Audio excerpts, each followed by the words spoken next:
Bueno, buen día a todos. ¿Se escucha y se ve bien? Perfecto. Ah.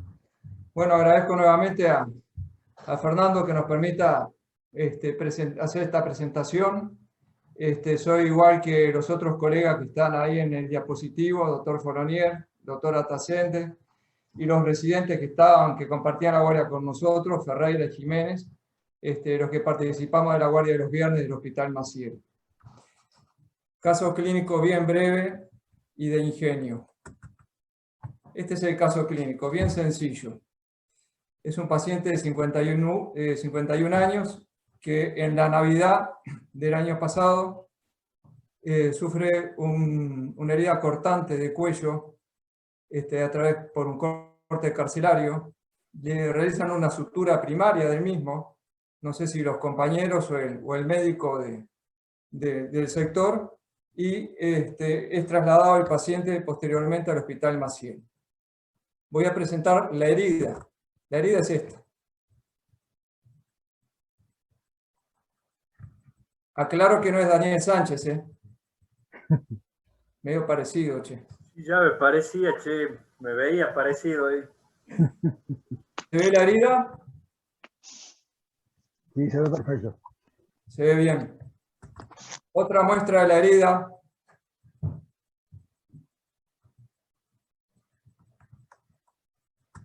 Bueno, de acuerdo a lo que hemos aprendido hasta ahora, es una herida, ¿verdad?, que está en la zona 3, que es posterior, que corresponde, si están ustedes de acuerdo, al triángulo, es de la zona 3, pero es posterior, como les dije, al triángulo posterior formado por el esternocleidomastoideo adelante y el trapecio atrás.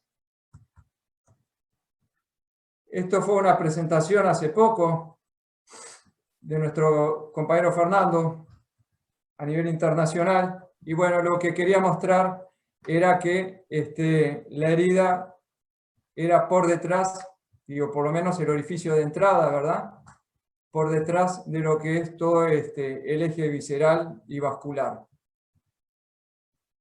¿Se va llevando? Sí, adelante. Me van a preguntar por la clínica, ¿no es así? Y bueno, clínica, no presentaba ninguna clínica de lesiones vasculares, ni digestiva, ni vía aérea, ni neurológica. Era solamente a nivel de piel esa sutura de unos 5 milímetros o 1 centímetro en la región ya descrita y sin ningún síntoma. ¿De acuerdo? Sin ninguna clínica. Primer pregunta para todos, poniéndonos en el lugar del médico que está en el centro de reclusión. ¿Hubiesen enviado ustedes este paciente al hospital o lo hubiesen dejado en su lugar?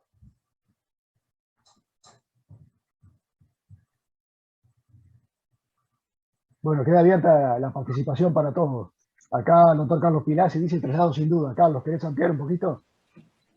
Parece haber acuerdo. Daniel Sánchez también. Hola, ya te doy la palabra, ¿qué tal? Hola, Carlos, adelante. Sí, o sea, el problema es que lo que tenemos es una herida, lo que estamos viendo es una herida, pero no sabemos el trayecto de esa herida. Podría haber ido hacia adelante, hacia atrás, hacia abajo, y por lo tanto es importante imágenes. Entonces, me imagino que en la penitenciaría donde está no puede verlo, entonces lo que sí se necesita hacer es una imagen contrastada, es decir, necesitamos un angiotac de cuello para ver cuál es el trayecto y poder ver ahí a veces cosas muy mínimas, pero que sí necesitan intervención, a lo mejor algunas pequeñas burbujitas cerca de un área donde no deberían estar, pueden hacer sospechar de algunas otras lesiones. Entonces, como no sabemos el trayecto y solamente estamos viendo eso, es indispensable poder tener imágenes. Totalmente de acuerdo. Doctor Fraga. Sí, indudablemente traslado al hospital. No voy a repetir lo que dijo Carlos recién porque sería un atrevimiento. No estoy de acuerdo con él. Y lo otro es que esa herida del lado izquierdo, por lo tanto, en el trayecto, en las profundidades, puede tener lesión del esófago. No hay que olvidarse que esto fue un corte carcelario. y los cortes carcelarios muchas veces tienen una herida cutánea muy chica, pero un trayecto muy largo porque son cortes muy largos y finos. Entonces las lesiones son impredecibles. Así que sí, sin duda traslado al hospital, imágenes y eventualmente endoscopía. Bueno, creo que estamos todos de acuerdo. Traslado al hospital, Pablo. Correcto. Sigo con el mismo diapositivo, preguntando ahora, parece que la conducta es estudiarlo y no hacer una exploración quirúrgica de entrada, ¿no es así? Sí, hay acuerdo en todo el chat, todo el mundo plantea imágenes. Muy bien, Es bueno, un paciente que no vamos a tiene eso. ni signos duros, ni siquiera signos blandos. O sea, tiene una herida, Nada. vemos un punto de entrada.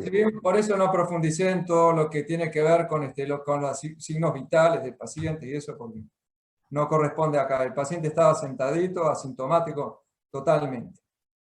Acá Daniel Sánchez hace una aclaración en el chat que es interesante. Bueno, si tuviéramos otros datos respecto desde el punto de vista cinemático, ¿no? Si estaba sentado, parado, acostado, si fue, evidentemente fue desde atrás, ¿no? Pero bueno, creo que todo esto se va a ir resolviendo ahora a medida que lo estudiemos el paciente, ¿eh? Lo que tiene que ver con trayecto y eso.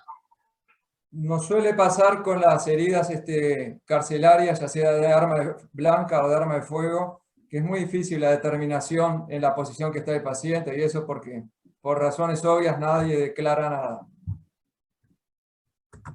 Bueno, el primer estudio que se hizo en ese momento fue un ecodoppler, que mostraba que no había ninguna señal alterada a nivel de la carótida primitiva ni externa, pero sí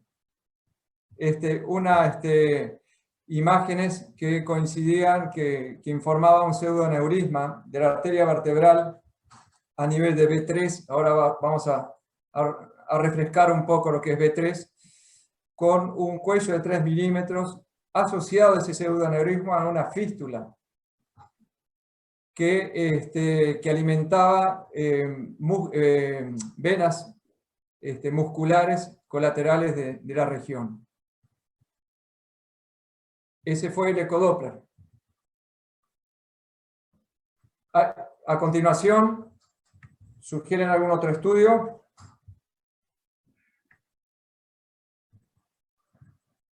Muy bueno. Perdón, Pablo, perdón. Eso es una lesión asociada, ¿no?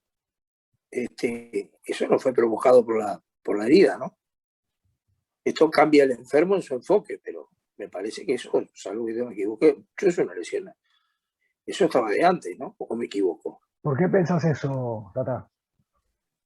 Por las características del aneurisma, porque tiene un cuello, porque está constituido, las fístulas agudas se constituyen así. Es un pseudoneurisma, ojo, es un pseudoneurisma. Ah, pseudoneurisma, perdón. Con una fístula Retiro lo dicho. Claro, una fístula arteriovenosa.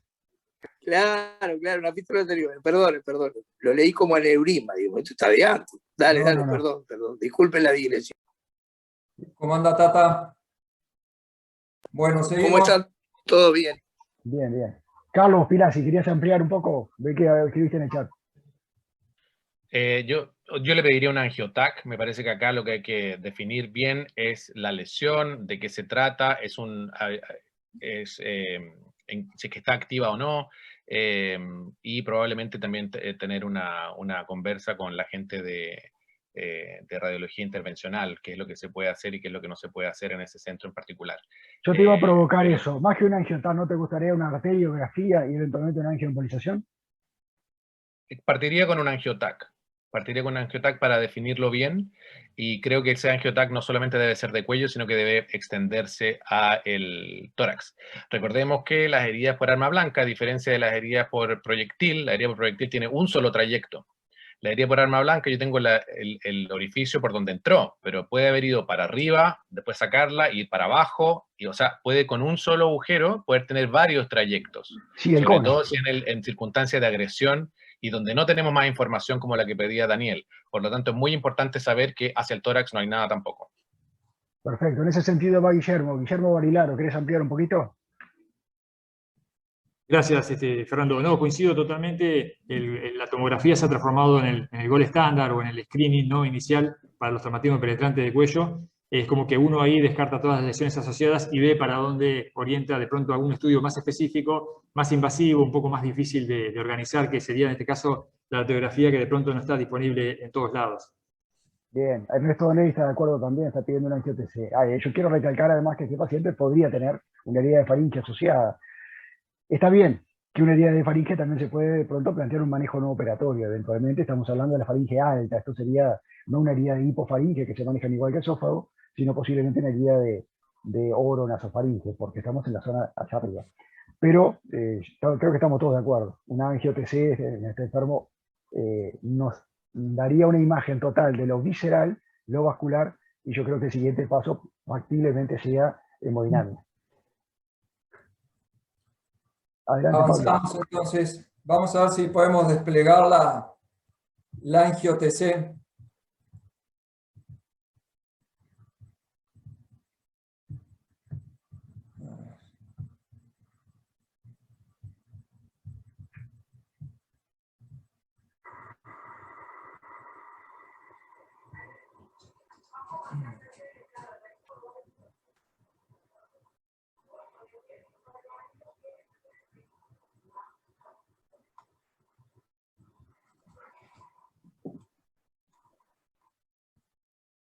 La voy a volver a repetir y si les parece les muestro dónde está la lesión porque a veces con esta velocidad no es fácil.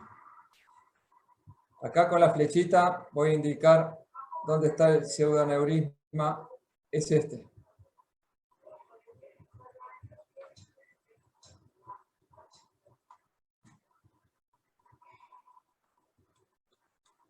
No estoy viendo tu flechita.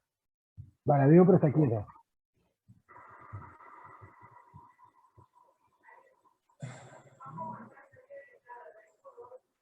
Acá.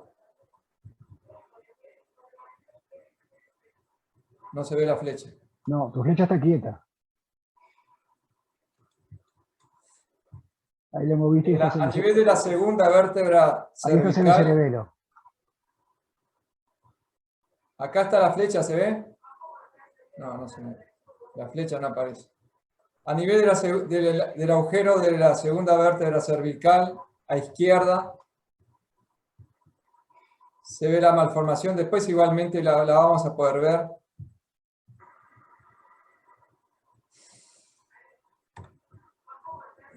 No se ve la flecha.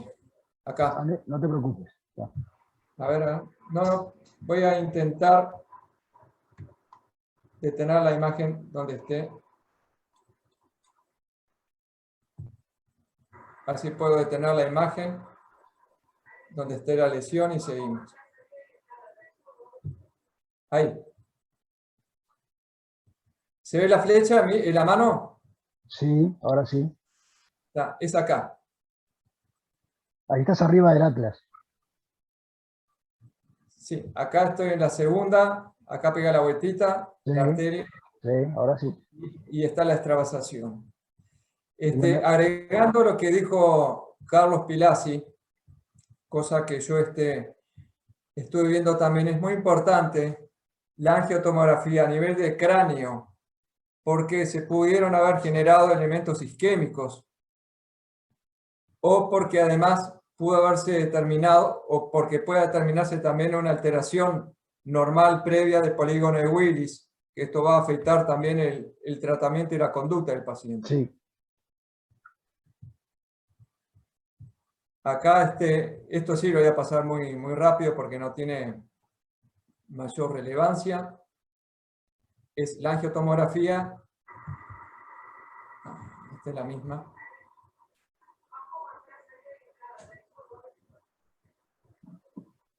Bueno.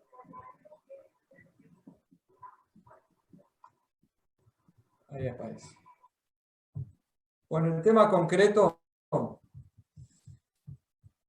es que el paciente tenía una lesión de la vértebra. Ampliar el PowerPoint un poquito, agrandar la pantalla. Sí, ahí vamos.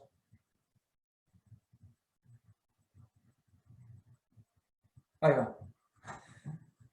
Una lesión de la vertebral, pero no en donde está indicado, ese es el origen, sino en su trayecto Acá se ve la flecha. Sí. A este nivel, en V3. Y voy a aclarar lo que es V3 para todos nosotros, porque la verdad que, digo, a veces son estos temas no tan frecuentes y que conviene repasarlos. La vertebral, a nivel de su origen, disculpen si es de más la aclaración, pero a nivel de su origen de la subclavia hasta que penetra a través del agujero de la transversa de la cesta cervical, es el sector B1. B2 son todos los orificios de transversa, de apófisis transversa, hasta la emergencia en C2. Hasta aquí. B3, que es lo que afecta, que es la situación de nuestro paciente, es la emergencia de C2 hasta el lugar donde penetra en la base del cráneo. Y B4 finalmente es el trayecto intracraniano. La lesión de la cual estamos hablando en este momento es una lesión que está en V3. Y esta clasificación me parece que es muy útil y muy práctica con fines diagnósticos y terapéuticos fundamentalmente. ¿Sigo? Adelante.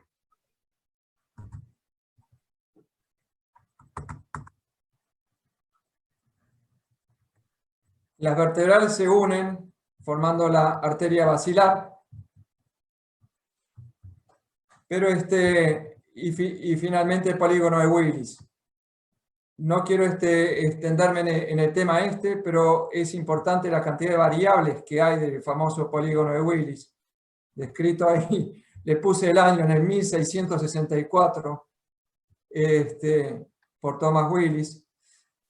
Solamente el 60% o la mitad, para hacer cifras, el polígono de Willis no tiene alteraciones. La otra mitad sí va a tener agenesias, estenosis, pero son propias de la naturaleza de cada uno. Es decir, hay una inconstancia en el mismo. Y por lo tanto, muchas veces una lesión de la arteria vertebral puede no ser significativa, como ser muy importante desde el punto de vista de su repercusión a nivel encefálico. Y bueno, ¿qué hacemos con este paciente? Hicimos el diagnóstico. Ahora tenemos que ver si hay que tratarlo o no tratarlo. Y el tratamiento parece ser obvia la necesidad del mismo, porque este pseudoaneurisma que estuvimos viendo inevitablemente va a crecer o se va a romper, o se va a trombosar y puede generar isquemias a nivel encefálico. Así que todos estos motivos llevan a que tengamos que tratar la lesión arterial ya citada. Ya Pilasi recién dijo, mencionó a la radiología intervencionista. Nosotros como cirujanos de la urgencia tenemos que definir qué hacemos. Hicimos el diagnóstico. Ahora lo vamos a resolver nosotros, vamos a llamar al cirujano vascular, vamos a llamar al neurocirujano, lo vamos a dirigir directamente al paciente a una sala híbrida. ¿Qué posibilidades tenemos o tienen ustedes?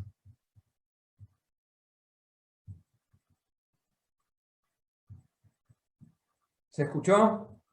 Sí. Pablo, en el Maciel lo que es claro que a la sala híbrida no lo podéis llevar porque como no le pagan a los médicos no está funcionando.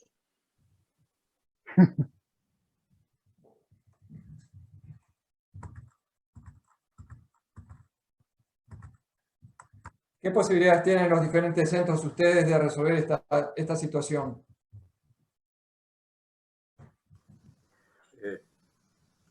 Te cuento, Pablo, nosotros en el hospital tenemos hemodinamistas de guardia pasiva y cuando los llamamos la verdad que demoran en llegar, pero tenemos posibilidades de angiografía. Y bueno, y de colocación de coils, por supuesto, también, ¿no? ¿Qué harías vos, Carlos Pilasi, ahí en Chile? Sí, estoy de vuelta en Londres. En Ah, Chile, perdón. Ah, ahí tenés todo. Ahí tenés todo.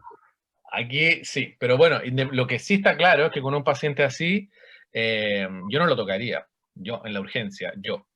Es una zona de difícil acceso, mientras más cercano al cráneo, más difícil de acceso es, y la verdad es que no, a menos que el paciente esté exsanguinándose por eso, yo no me metería ahí. Y creo que haría una conversación con tanto los neurocirujanos y los radiólogos intervencionistas, que para mí sería la primera opción en este caso. Y depende, como había dicho Pablo, qué situación tenemos, polígono de Willis, cómo está el resto de la perfusión, cuánto va a afectar nuestro bloqueo, etc. Haría eso, no haría nada. Otra cosa es con el paciente inestable, que ahí no tenemos mucha solución, y es una zona probablemente la más difícil de acceder dentro de las lesiones de las vertebrales. Exacto. Creo que hay coincidencia total también en el chat de todas las respuestas. Creo que ningún cirujano de urgencia se metería en esa región a patinar adentro de la zona 3 con una lesión a nivel arriba de C2 de la vertebral. Esto es para el médico hemodinamista, ¿verdad? Bueno, para el imagenólogo. Pablo, adelante. Bueno, ya discutimos el tema. Contanos qué hiciste. ¿Cómo? Contanos qué hiciste. Como dijo Carlos, muy difícil el acceso, implicaría abordajes muy altos, retraer toda la masa muscular prevertebral y bueno, finalmente abordar e intentar el control proximal y distal de la arteria. Así que si podemos evitarlo esto, lo vamos a evitar. De tratamiento endovascular, las opciones que están ahí escritas. Primero la oclusión y después intentar colocar coils para de ese modo agotar lo que es la fístula arteriovenosa y rellenar el pseudoaneurisma. En esa oportunidad, como dijo Russo, el paciente la interconsulta fue hecha con a los neurocirujanos y no había el material. Y como el paciente estaba asintomático, estuvo 4 días internado, se lo dio de alta y se lo citó nuevamente para un control prácticamente al mes, para hacer un control clínico, tomográfico y angiografía de 4 vasos. Y en base a los estudios que voy a mostrar, el paciente va a reingresar. Quiero mostrar ahora la diferencia entre lo que es una arteriografía a través de la arteria vertebral derecha del mismo paciente con la izquierda, que es la afectada.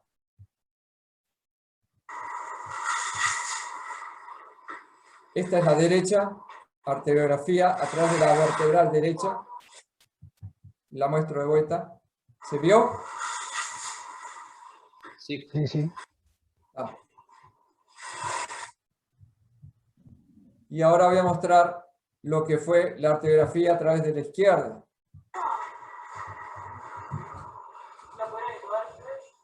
El paciente está acostado. Muestro de vuelta.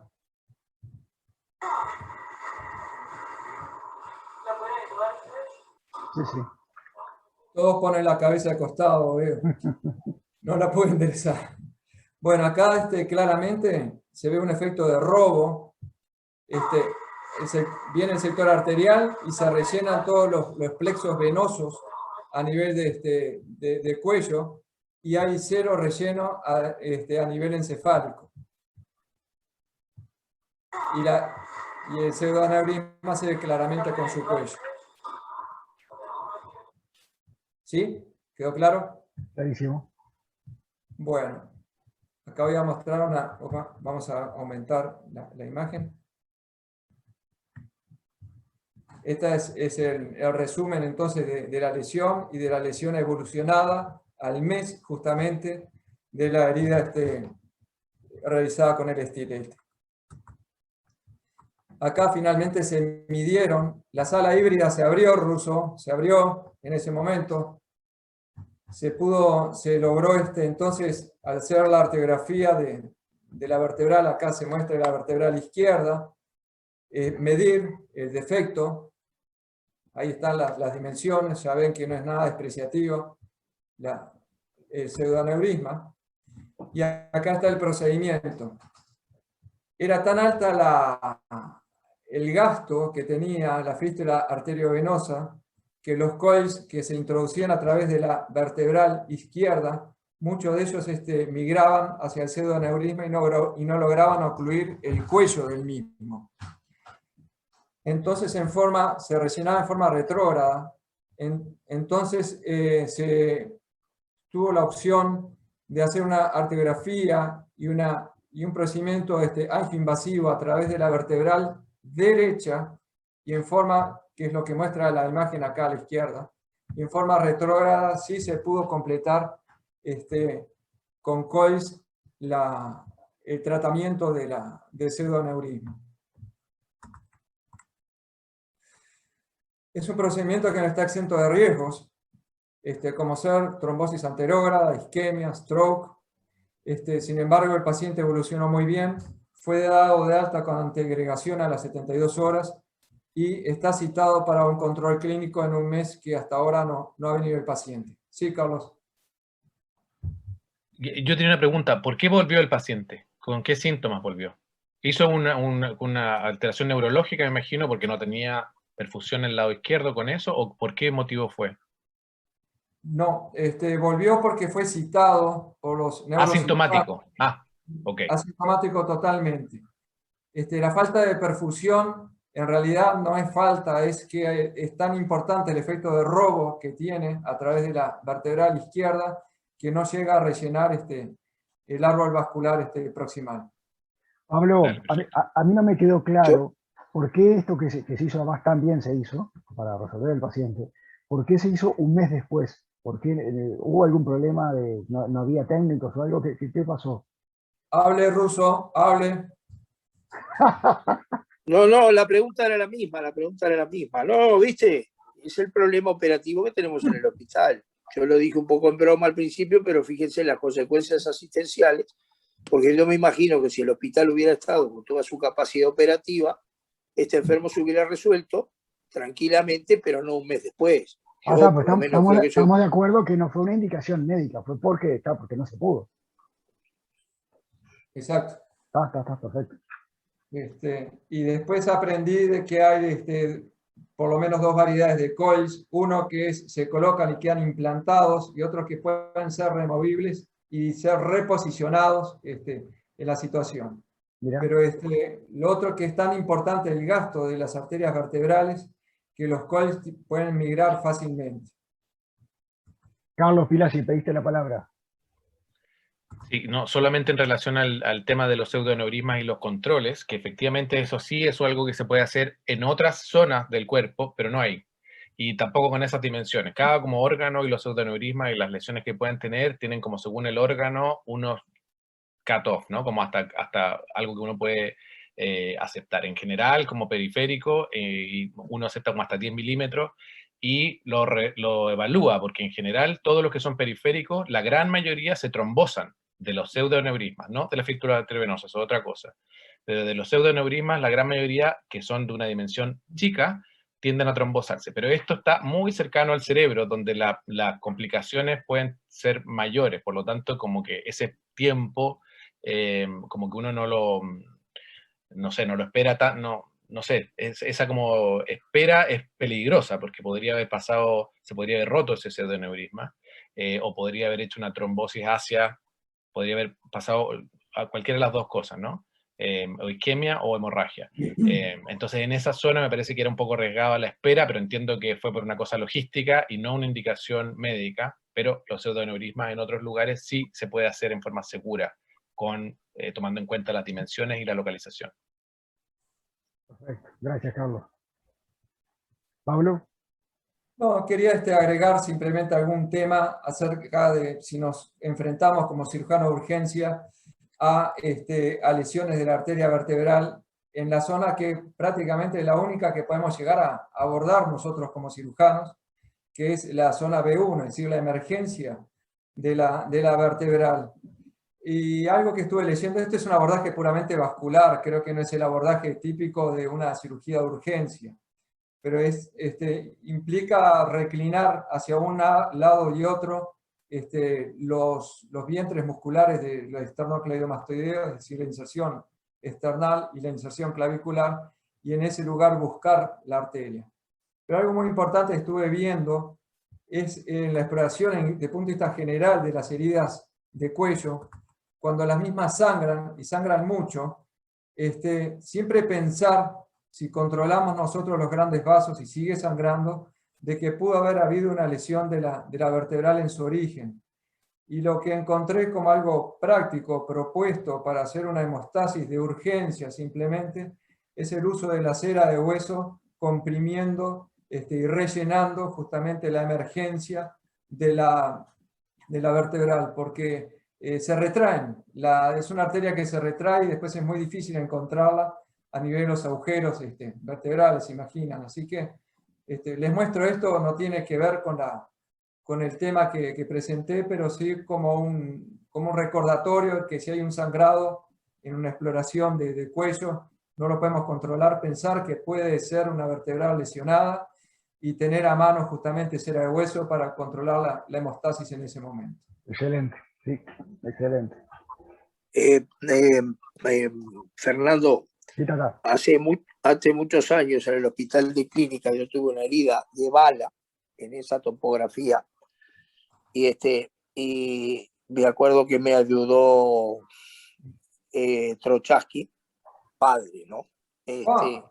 Y lo que hicimos, aquello sangraba tremendamente, ligamos un grueso vaso que por suerte resultó ser la carótida externa, y lo que hicimos en ese momento fue meter un mechado, mechamos todo, mechamos y paró, y era un sangrado arterial. ¿Por qué? Porque lo que él decía en ese momento era que no hay que cortar el esternocleidomastoideo, me acuerdo porque fue un enfermo muy estresante, estoy hablando, fíjate de cuántos años estoy hablando, y que él decía que hay que evitar cortar el esternocleido porque el esternocleido es cuando uno mecha por atrás el que le hace tapa de presión y permite hacer la hemostasis. Me acuerdo de eso, que fue un poco la lesión aprendida de aquel enfermo, que después fue operado por los neurocirujanos porque tenía destrozada la vertebral, porque era una herida de bala, las vértebras de cuello, porque era una herida de bala, después le perdimos el rastro, pero tengo entendido que ese enfermo vivió y quedó cuadripléjico, ¿no? Pero el control de daño se hizo y me acuerdo que él insistía en eso, no cortemos el esternocleido porque es lo que nos va a servir como tapa de presión en todo este mechado, y resultó así. Claro, lo mecharon, está bien. Y la recomendación actualmente, más que con mechas con cera de hueso, ¿sí? A nivel de las apófisis transversas, porque eso es prácticamente una región inaccesible, ¿no? Es como dicen por ahí, es un agujero que sangra desde la profundidad. Bueno, Pablo. Bueno, en suma, ¿qué hemos visto? Primero, una lesión que es poco frecuente y que debemos recordar que puede existir un sangrado y acordarnos que existe la arteria vertebral y que una lesión de la misma puede ser desde asintomática hasta presentarse como un enorme hematoma o un déficit motor neurológico. Como dije, es de las lesiones vasculares cervicales la menos frecuente. Casi todas las lesiones vertebrales de arteria vertebral, el origen de las mismas son por lesiones penetrantes. La zona que mostré recién, que presentaba este paciente, es la más frecuente de todas las zonas afectadas, porque es la que está más expuesta. Estamos hablando de la arteria vertebral, ¿verdad? La radiología intervencionista parece ser la solución en prácticamente todos los casos. Y el tratamiento quirúrgico es solamente una necesidad y aplicable sobre todo para la zona B1, y bueno, lo otro es, creo que cuando no tenemos acceso por ningún lado a la radiología intervencionista. Bueno, esta es la guardia de los viernes y los residentes que, bueno, ahora no están con nosotros, pero han sido muy buenos y van a seguir haciendo guardias en otros grupos. Muchas gracias. No, excelente, Pablo, muchísimas gracias a vos. Buena la presentación. Guillermo, no sé quién de ustedes va a presentar. Sí, gracias. Va a presentar el doctor Lozapino, que es un comentario muy breve, perdón. Sí, Solamente adelante, adelante, por favor. No, hay un caso muy interesante que los invito a verlo, quizás muchos de ustedes ya lo conocen, porque Pablo Tolino lo subió en el canal YouTube del hospital donde él trabaja en Chile, el Hospital Sotero del Río.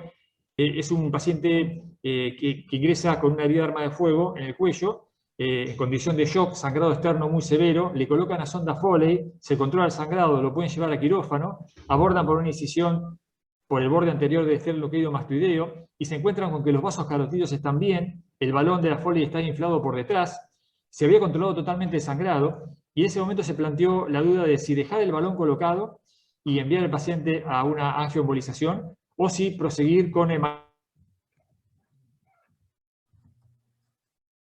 Se te cortó el audio, Guillermo. Se te cortó el audio. Ah, perdón. ¿No me escuchan? Sí. ¿Me escuchan ahí? Si mandarlo a angioembolización o proseguir, y ahí se cortó. Sí, claro, perdón. Y en ese momento se sacó el balón. ¿Me siguen? Sí, perfecto. Se sacó el balón, perdón. Lo que se encontró fue un sangrado de la vertebral con un sangrado muy importante. Pusieron cera para hueso en esa zona, pero no fue suficiente para el control del sangrado. Entonces debieron proceder a la ligadura de la arteria vertebral en B1, o sea, donde la arteria vertebral apenas nace de la arteria subclavia. La paciente tuvo una evolución torpe, después fue una paciente muy grave que ingresó con mucho shock.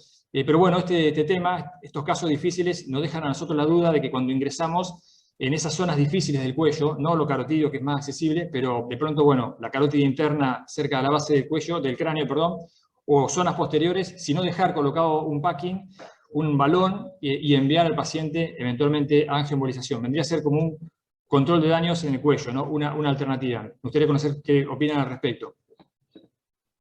Sí, eso que estás diciendo, Guillermo, es así. Yo no tengo experiencia personal, esto es una cosa muy infrecuente, pero lo tengo pensado si un día me toca actuar de esa forma, porque yo vi el video de Pablo Tolino y se lo recomiendo a todos, porque realmente está muy, pero muy bueno, porque te lo muestra en video, cómo ellos van agregando la toma de decisiones, ¿no? Entonces, cuando le resulta insuficiente la cera, acceden al sector B1 de la vertebral, que se ve perfecto para ligarlo.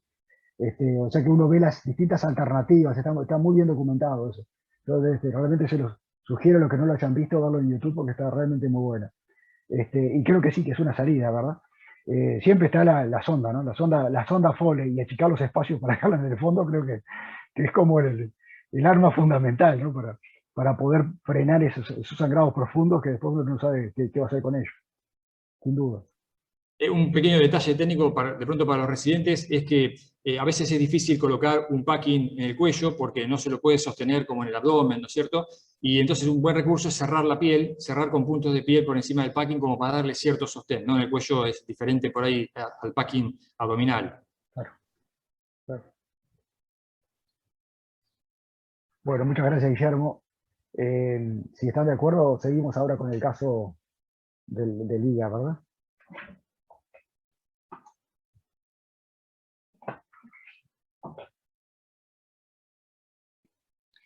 Perdón, ahí enseguida les comparto la pantalla.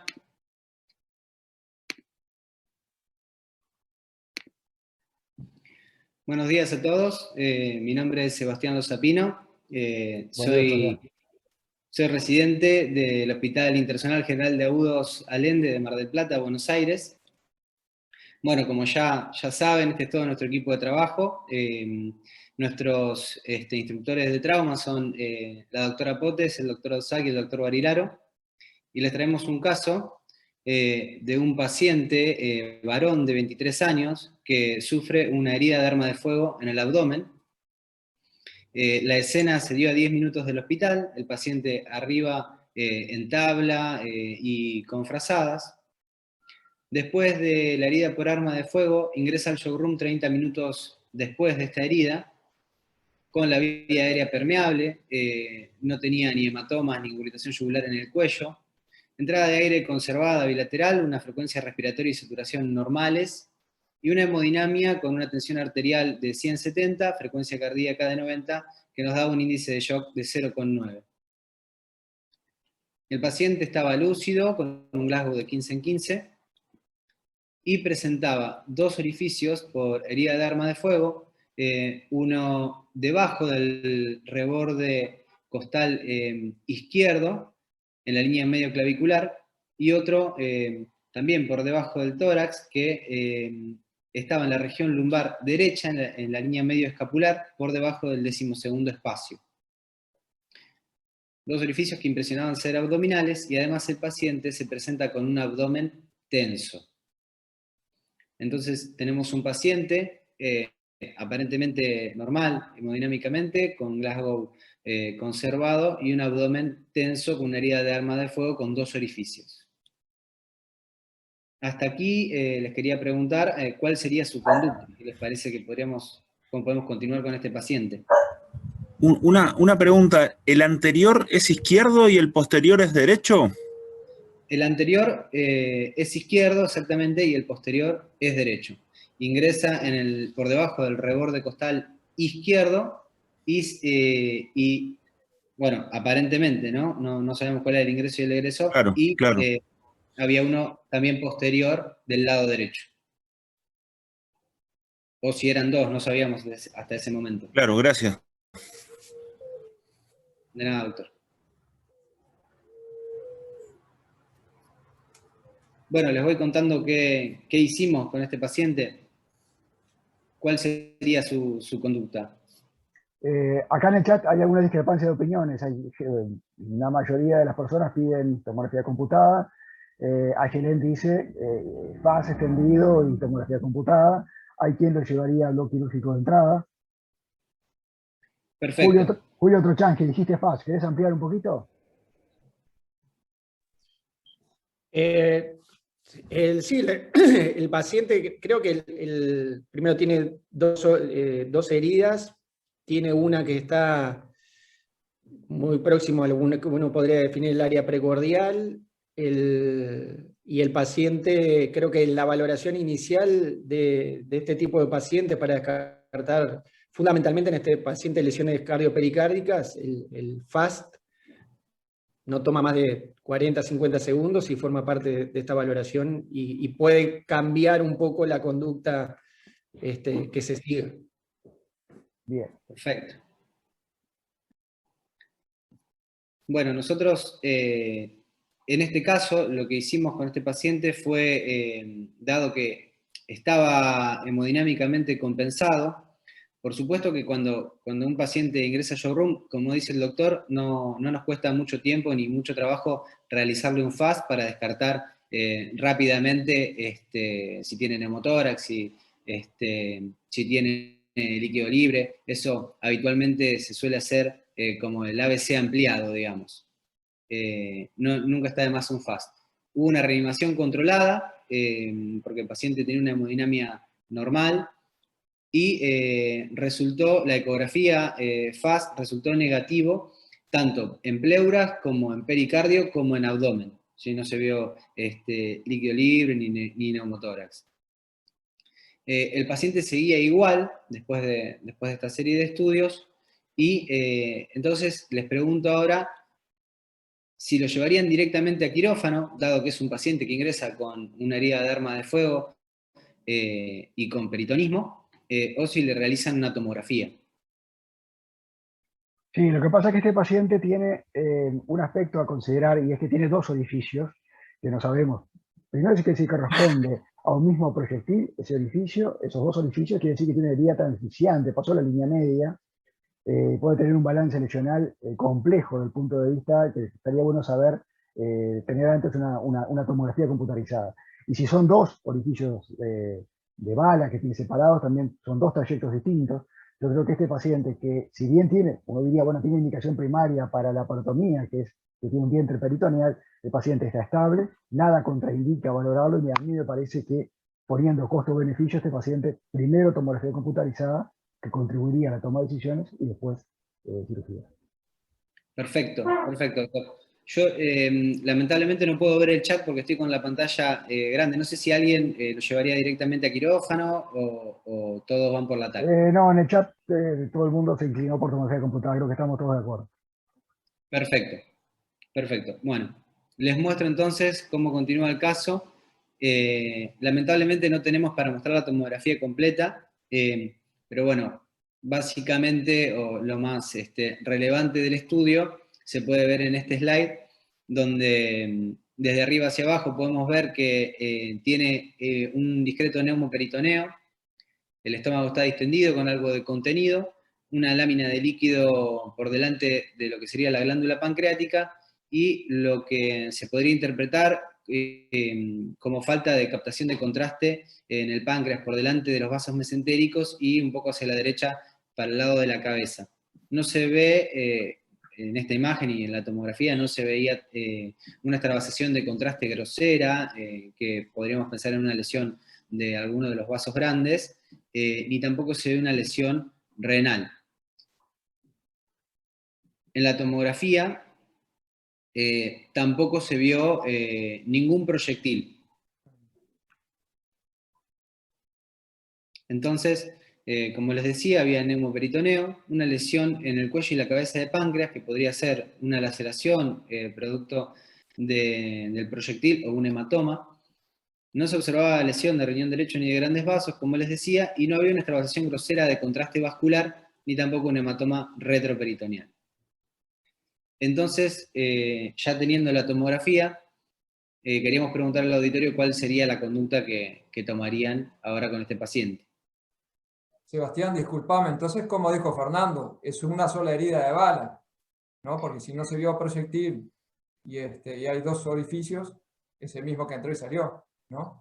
Exactamente. O sea, lo que pensamos en ese momento, con esta información que tenemos ahora, es que el paciente tenía una lesión desde izquierda a derecha y desde adelante hacia atrás que transfixiaba la línea media.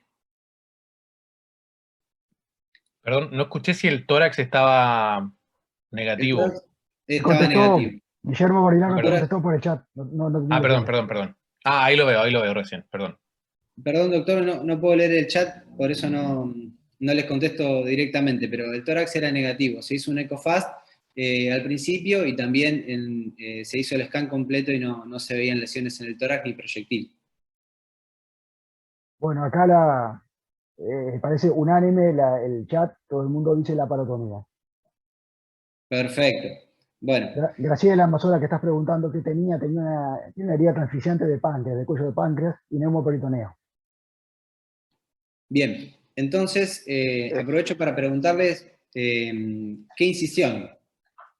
Fernando. Adelante, Eduardo, ¿cómo estás? A ver, antes de todo, ¿qué vamos pensando en la cabeza de lo que vamos a hacer con este paciente? Operarlo. Ok, pero ya sabés qué lesión tiene, qué posibles lesiones tiene. Uno ya tiene que ir pensando qué es lo que puede llegar a hacer. Menos es más. ¿No? Tener presente a Andrea.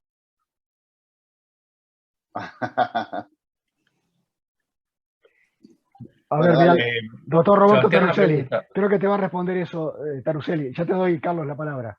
Taruselli, amplía lo que estás poniendo en el chat.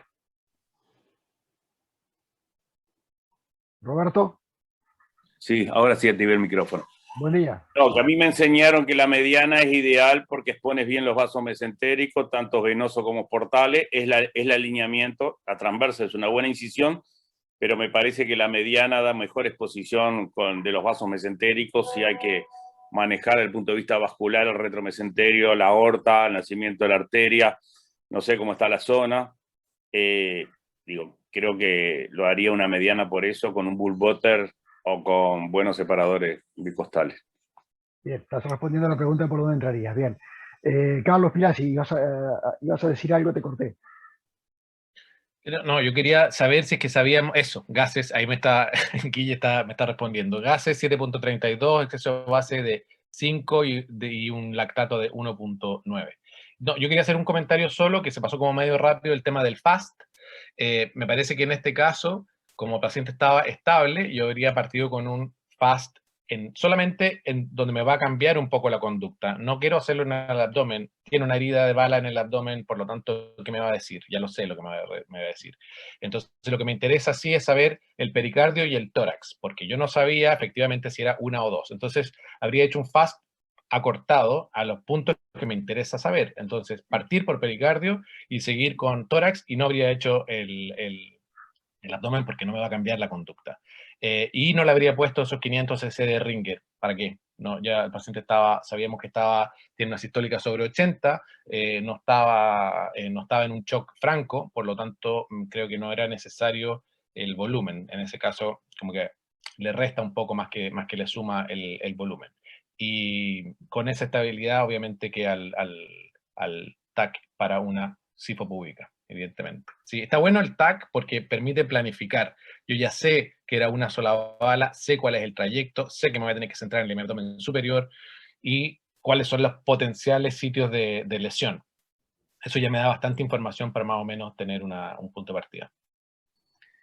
Perfecto, doctor. Sí, esto se discutió también internamente, el hecho de la reanimación controlada, si era necesaria. Sí, nosotros siempre tendemos a colocar vías y, bueno, tratamos de controlar la reanimación lo más posible. Es cierto que quizá fueron excesivos 500 mililitros, pero esto se discutió internamente y estamos de acuerdo con lo que usted plantea. También, bueno, se pasó del tórax, se pasó directamente al abdomen en el FAS, que es como sistemáticamente lo hacemos, y el paciente estaba estable, así que también para tener el inventario de lesiones, como usted dice, y el doctor Fernando, le hicimos el TAC. Sí, pero lo que dice Otorino es cierto, más que nada, para no confundir, porque dijeron FAS negativo, abdomen negativo, y eso es la cuestión. Bien, claro. Sí, vos te metés en la... No, el abdomen no tiene nada. No es. Claro, no. Perfecto. Tenía signos de peritonismo, por lo tanto sabíamos que no era que iba a ser negativo, pero bueno, en el ECOFAS no se vio líquido ni lesión. Bueno, fue un falso negativo quizá. Mario Almada, levantaste la mano. Sí, Fernando. No, quería ya ir comentando acerca de la planificación quirúrgica ahora que tenemos la tomografía. Creo que la tomografía fue importante porque obviamente que la indicación de cirugía prácticamente ya estaba sellada, tenía una peritonitis el paciente, ahora me reafirma el neumoperitoneo, la incisión en trauma habitualmente es una mediana y una mediana extensa, o sea que eso está clarísimo. Y también me permite predecir de que ya tengo una lesión pancreática y en una topografía bastante particular a la derecha de los vasos mesentéricos y que seguramente, obviamente que la voy a tener que ir a explorar, pero con cabeza de un manejo bastante conservador. O sea que objetivos grandes, controlar la infección, controlar la víscera hueca perforada, como mencionaron, seguramente la perforación va a estar en el abdomen superior, pero tengo una trayectoria transabdominal, está el estómago, está el ángulo izquierdo del colon, está el colon voy a tener que ir a inspeccionar claramente el duodeno, porque digo, el sector céfalo-pancreático está en íntima vinculación con el duodeno, o sea que me va a obligar a un cierre de la víscera hueca perforada, asegurarme de ver ese duodeno, o sea que seguramente una maniobra de Kocher me va a llevar seguro para ver ese duodeno, y ver el páncreas a través seguramente de un decolamiento colopiploico, acceder a la transcavidad de los epiplones. No parece tener una lesión tan severa a nivel pancreático. Esto se juega el pronóstico en si tiene o no lesionado el Wirsung, que a mí me da la impresión de que este paciente no lo va a tener, pero sí, como decía Follonier, ir pensando en que menos es más y posiblemente sí me obliga a tener que dejar algún drenaje enfrentado al sector pancreático lesionado por la topografía que ya destaqué. Muy bien, gracias Mario. Yo voy a hacer una consideración. Hay que tener en cuenta que la tomografía temprana, post-lesión, muchas veces, no digo que subestima, pero no nos muestra la lesión que después vamos a ver 3-4 días después, como se ve, por ejemplo, en el trauma cerrado pancreático. Muchas veces la primera tomografía muestra lo que parece ser una contusión y después vemos que claramente el páncreas está seccionado. Yo creo que acá hay una herida por proyectil de arma de fuego que transecó el páncreas.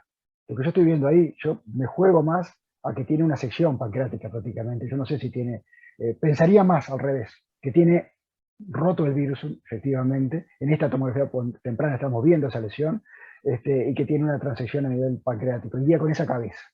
Y otra cosa a considerar, que es un enfermo que desde el punto de vista hemodinámico se ha mantenido normal, es decir, que yo no estoy pensando en este enfermo en ingresar con cabeza de cirugía de control de daños. Lo que no puede pasar es que se me vaya de las manos. Pero capaz que puedo resolver muchas cosas en este paciente, en este manejo quirúrgico primario. Muy buenos sus comentarios. Continuamos si quieren. Les comento que la incisión fue la universal de trauma, mediana, suprainfraumbilical, para poder explorar bien todo. Y lo que encontramos, como bien decía el doctor, se hizo la apertura de la transcavidad, se pudo observar el estómago y la primera porción del duodeno y el páncreas abajo, y se encontraron en el estómago una lesión cercana al antro píloro y también una lesión en la cara inferior del duodeno, de D1. Eso fue lo primero que se encontró al explorar el abdomen. Luego se pudo ver que la vesícula estaba indemne y que había un borramiento de lo que sería el pedículo hepático por un hematoma. En un primer momento se pensó que podía haber, una lesión vascular. Ahí hay una fotografía un poco más grande. Luego eso se exploró identificando la vía biliar y no se vio ningún sangrado activo, no aparentaba haber una lesión vascular, sino parecía que era un sangrado que provenía de la cabeza del páncreas que produjo ese hematoma en esa zona. Como bien decía el doctor, que compartió sus comentarios muy buenos anteriormente, se realizó la maniobra de Kocher, y al realizar la maniobra de Kocher se pudo identificar una lesión transfixiante de D2 y de la cabeza del páncreas. La lesión pasaba justo entre la unión de la cabeza del páncreas y la segunda porción del duodeno, muy cerca de la topografía de la papila. Una lesión donde había mucosa de duodeno, donde se veían tejidos quemados, una lesión de 1,5 centímetros aproximadamente, muy cerca de la topografía de la papila. No parecía estar, para sorpresa, ¿no? Como bien decía usted, doctor Fernando, no había una transección pancreática. El páncreas no estaba partido, sino que tenía una lesión en la cabeza. En discusiones posteriores pensamos que podía llegar a ser producto del hematoma, lo que se vio en la tomografía, y no de una lesión propiamente dicha. Bien. Bueno, entonces, para Hola, resumir... Sí. Disculpen, Sebastián, una consulta. Entonces la herida salió entre el duodeno y el páncreas y se fue para atrás ahí. No tocó la cabeza del páncreas. Sí, exactamente. Ahora hacemos el inventario de las lesiones y en esta figura le voy a poder explicar, doctor Martínez, más o menos la trayectoria del proyectil. Pero como usted bien dice, si pensamos el duodeno como una rueda, como una goma, y la cabeza del páncreas como una llanta, el proyectil hizo una lesión que estaba entre la goma y la llanta, pasando justo entre medio de la interfaz duodeno-páncreas, lesionando los dos órganos en el mismo pasaje, digamos. Perfecto. ¿Y de ahí ¿Se evaluó la vía biliar de alguna manera?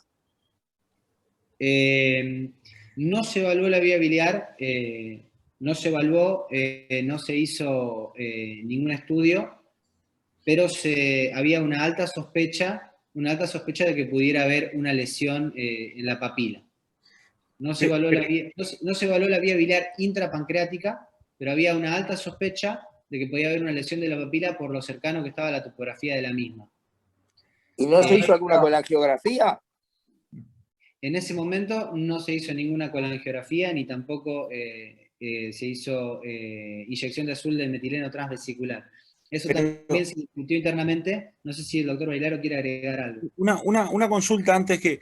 entonces ustedes interpretaron que la herida era entre la llanta, entre el páncreas y el duodeno, y de ahí se iba directamente al retroperitoneo, y ahí ya habían como descartado las lesiones del conducto de Wilson y de la vía biliar, porque ya estábamos en un plano más posterior. Exactamente. ¿O no? Perdón, Nicolás. Hay complemento, perdón, Sebastián y Nicolás. No, complemento ahí lo que estaba contando, lo que estaba relatando Sebastián. Sí, lo de la cabeza del páncreas, había un hematoma que dificultaba la evaluación de lo que podría ser la vía biliar intrapancreática, y después el trayecto es justamente entre el páncreas y el duodeno. y después la bala aparentemente tenía un trayecto hacia atrás que, por suerte, eludió a la cava y al pedículo del riñón derecho, no había sangrado vascular. En ese momento, lo característico de la lesión era una lesión grande, más o menos 1,5 centímetros de tejidos contundidos, y en ese momento justamente se planteó muy bien la controversia que ustedes están llamando la atención, es si hacer una colangiografía o si interpretar como que por la cavitación del proyectil estaba lesionada la papila y por consiguiente el Wirsung y el colédoco interpancreático. Bien. Carlos Filasi, ¿querés ampliar sobre el tema de la colangiografía intraoperatoria, sí o no? Sí. A ver, en este caso donde no había salida de bilis evidente y no había una lesión evidente, probablemente no nos va a cambiar mucho. A veces sí se pueden ver lesiones que se van a ser más tardías porque está la contusión del trayecto y que después a los 48, 72 horas se va a ver, y por eso estos pacientes siempre tienen que salir con un drenaje. Pero el estudio de eso se basa en diferido y en específico con una colangioresonancia, con una colangiopancreatografía retrografoscópica, lo que tengan, lo que esté disponible, lo que se indique para ese paciente, dirigido, pero no es necesario hacerlo en el intraoperatorio en un paciente agudo. No cambia el pronóstico. ¿Puedo decir algo? Sí, claro.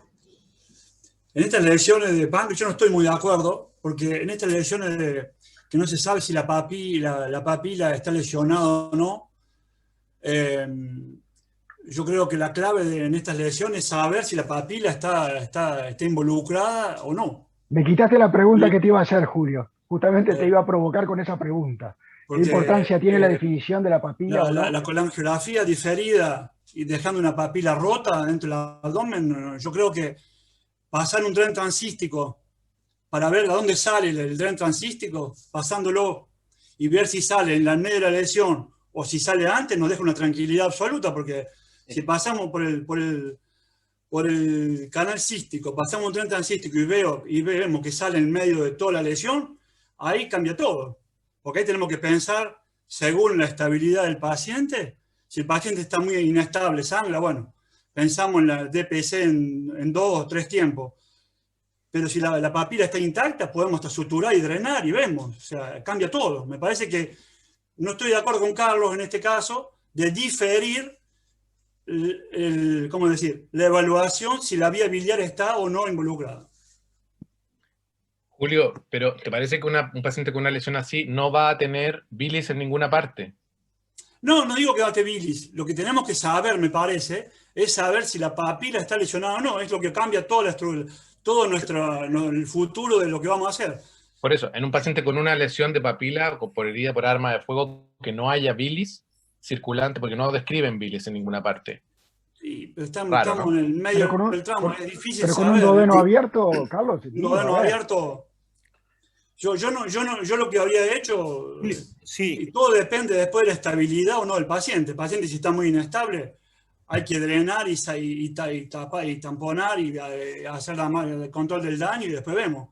Eso depende de todo. Yo no sé cómo en un paciente como este, disculpe, en un paciente como este estable, ¿qué proponen para ver si porque tenemos muchas formas de ver la papila, pero ninguna 100% efectiva?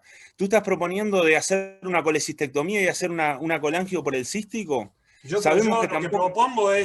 Lo que propongo es pasar un tren transcístico por el canal cístico, lo que va evidentemente involucrar hacer una colecistectomía, pero pasar un tren para saber dónde sale el tren transístico. Yo haría eso, de hecho ya lo hicimos, porque yo creo que cambia todo. Si vemos que el tren transístico sale a 1 centímetro, que la lesión es duodenal, pancreática, bueno, estamos tranquilos, por lo menos está. Y si no, todo depende de la estabilidad del paciente para hacer control del daño, ¿no? Y venir, como decía Carlos, estoy de acuerdo con él, en un segundo tiempo a ver qué podemos reparar o no. Es lo que yo hubiera hecho. Se me ocurre pensar que la colangiografía puede ser muy sensible y específica para la vía biliar, pero no tanto para el conducto de Wirsung. Es la duda de siempre. Lo que pasa es que cuando uno saca el tren transístico, sale por la papila, después evidentemente que no nos dan información del Wirsung, pero nos dan una información indirecta. El Wirsung o sale junto o sale a unos milímetros, pero sabemos que hay que hacer algo porque no podemos dejar una papila sin inserción duodenal. No sé, lo que me parece, ¿eh?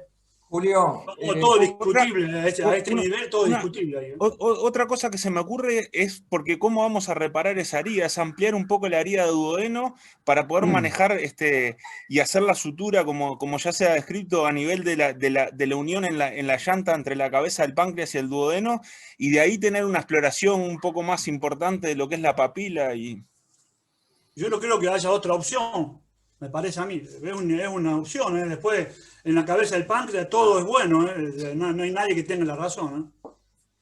Julio, y si está abierto el duodeno y expuesta a la papila, aprovechar a cateterizarla, digo, estamos hablando de esta lesión, y hacer una colangiopancreatografía transpapilar. ¿Por qué no? De todos modos, por eso que la salida del tren transístico por la papila nos da la tranquilidad de saber dónde está. Después, ¿qué podemos hacer? Podemos intentar repararla, porque no, difícil, pero la podemos reparar, y si está todo destruido, porque parece que la lesión es grande, ¿eh? Es importante en este caso. Después hay que pensar qué hacemos según cómo está el paciente. Es que vamos a la DPC en 2 o 3 tiempos, en 2 tiempos, eso depende de la estabilidad del paciente, que nos va a dejar hacer. Pero por lo menos tenemos que tener información segura de que la papila está intacta o no. Doctor Joaquín Vado, ¿querés ampliar un poco lo que dijiste en el chat? Enseguida te doy, Sebastián, la palabra. Bien. Joaquín. Hola, buen día. Buen día, Joaquín. No, creo que justo cuando lo escribí fue el planteo que hizo Pablo. Es decir, está el duodeno abierto, si tenemos a la vista la papila, cateterizarla, poco de contraste y ver si tenemos una fuga o no. Y nos quedamos con la tranquilidad de si esa vía biliar y pancreática están sanas o no. Si está sano, se cierra el duodeno y creo que es fin de la historia. Ya al tener a la vista la papila sabría si está lesionado o no también, ¿no?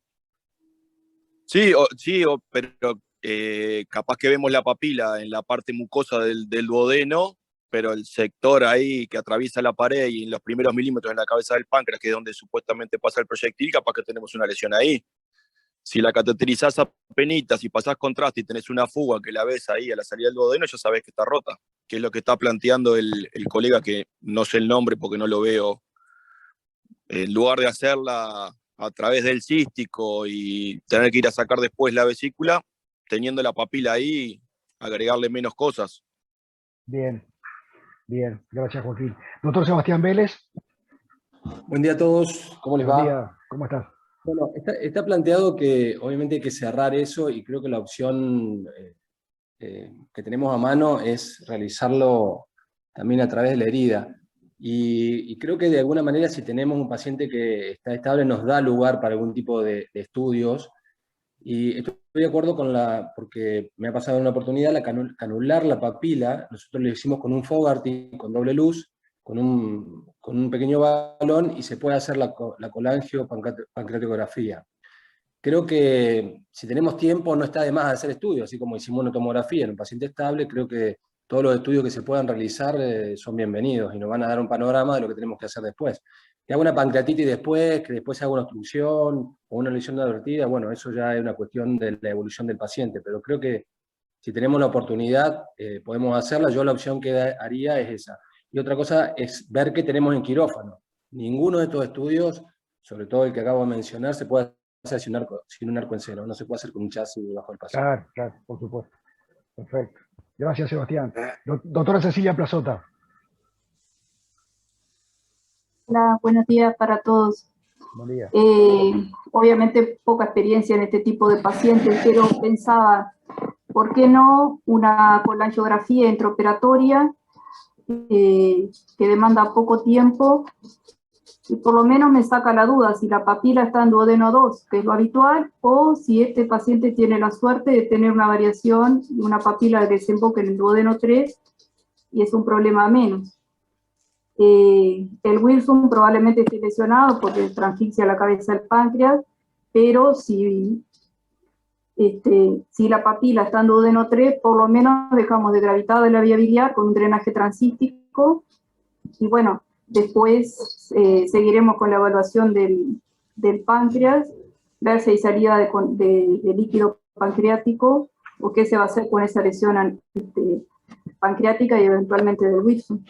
Yo pensé que es una maniobra poco cruenta, un paciente que está estable, rápida, que tenemos experiencia en la valoración de las imágenes intraoperatorias, y que, bueno, por lo menos nos despeja duodeno 2, papila, duodeno 3, y ver también la indemnidad de toda la vía biliar, porque no es solo la papila, también puede estar lesionado el colédoco distal intrapancreático, ¿no? Bueno, creo que a esta altura ya el debate es casi irreconciliable. Está muy bueno esto, está muy bueno. Sebastián, contanos entonces cómo sigue esto, qué han hecho. La verdad que muchas gracias por sus comentarios, excelentes razonamientos. Lamentablemente, en este caso, no se realizó ni una colangiografía intraoperatoria ni se fue a explorar la papila. El cirujano actuante en ese momento interpretó por la quemadura que había entre los tejidos, la cercanía de la herida por el proyectil con la cabeza del páncreas, la cercanía de la papila y la lesión también en el duodeno, había una altísima sospecha de que estuviera lesionada la papila. No una certeza, como hubiera sido muy bueno tener. Excelentes los comentarios de todo esto, la verdad que es muy enriquecedor. No tuvimos la certeza, pero sí una altísima sospecha. Les sigo contando entonces cómo continúa el caso. Vamos a repasar, vamos a realizar el inventario de las lesiones que encontramos en la laparotomía. Entonces entendimos que el proyectil era una entrada y salida con transfixiado la línea media de izquierda a derecha, de adelante a atrás.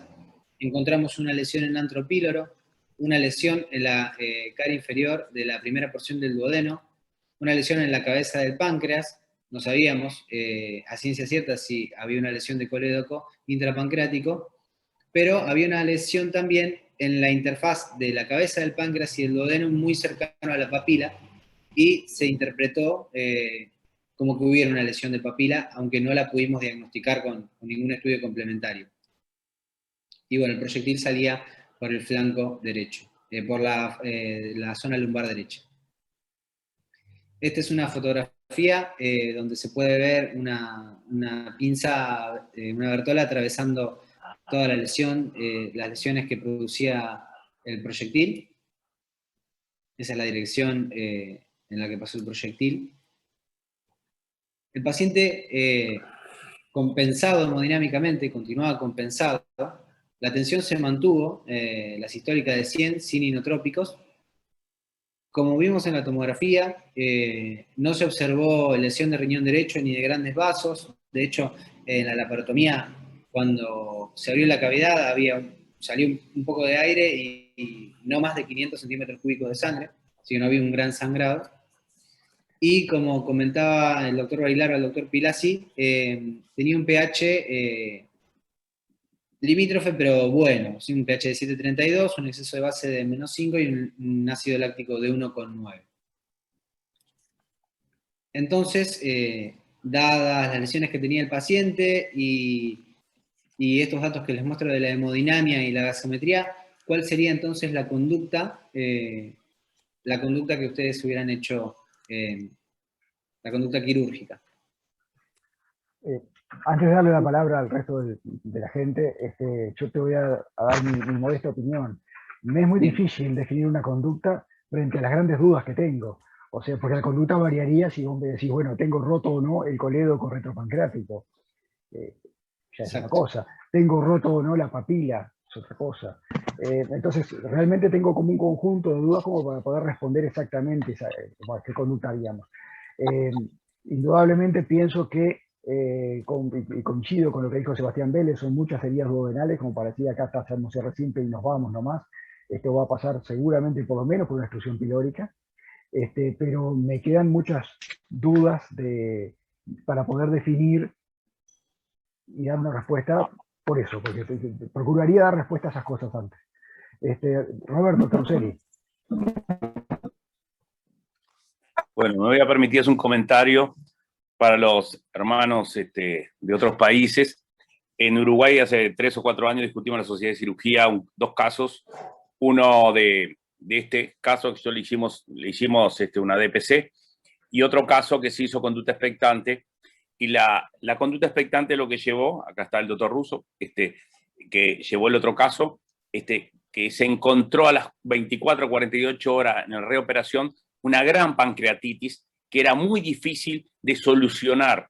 Y esa es la gran pregunta, no es la vía biliar, me parece.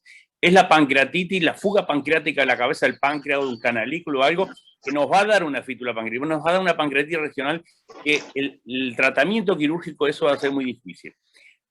Yo tengo la misma foto, ese paciente, acá está uno de los colegas con quien lo operé, me llama, yo estaba de consultante, ya le habían hecho la nefrectomía derecha y ya le habían hecho la colectomía derecha. Y cuando yo llegué, tengo la imagen acá, cualquier cosa, la subo después, que es la misma foto. Y la ocurrencia mía, lo único, ya veníamos 2 o 3 horas de cirugía, el paciente estaba estable, no estaba tan inestable, y bueno, para mí la solución era hacer una DPC. Lo que hicimos es cortar el duodeno, cortar el páncreas, la cabeza del páncreas, la porta estaba libre, se le dio un disparo de máquina a la cabeza del páncreas, y bueno, y ya después quedó todo fácil. Entonces, el páncreas quedó cerrado y la vía biliar, el colédoco, quedó mediatizado por un drenaje hacia afuera. Fue lo único, cierre, vamos, no.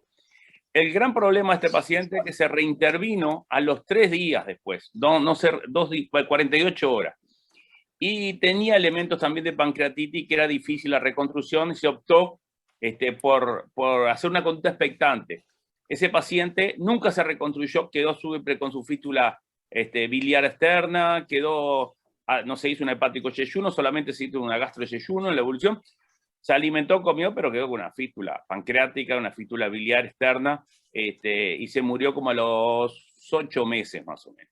Esa es la experiencia, pero lo cuento como 2 casos interesantes, es decir, que mi preocupación es esa fístula biliar en la pancreatitis locorregional en la evolución si uno no hace nada. Y que no sé si solo con un drenaje yéndonos mediatizaríamos esa fístula. No sé, no me queda claro.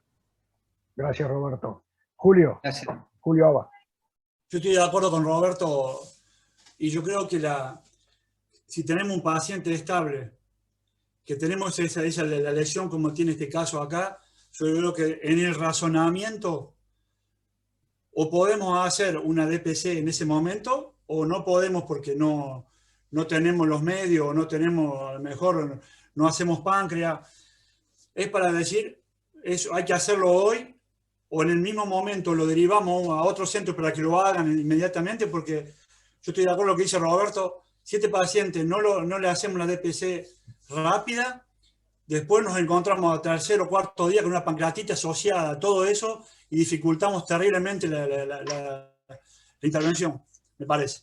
Yo creo que si tenemos dudas de que tenemos la papila que está rota, que tenemos lesión del Wilson, que tenemos lesión de la vía biliar y el paciente está estable, o lo solucionamos o lo transferimos para que lo solucionen rápido, pero no a 3-4 días, porque 3-4 días le agregamos la pancreatitis y ahí todo se pone más difícil, me parece.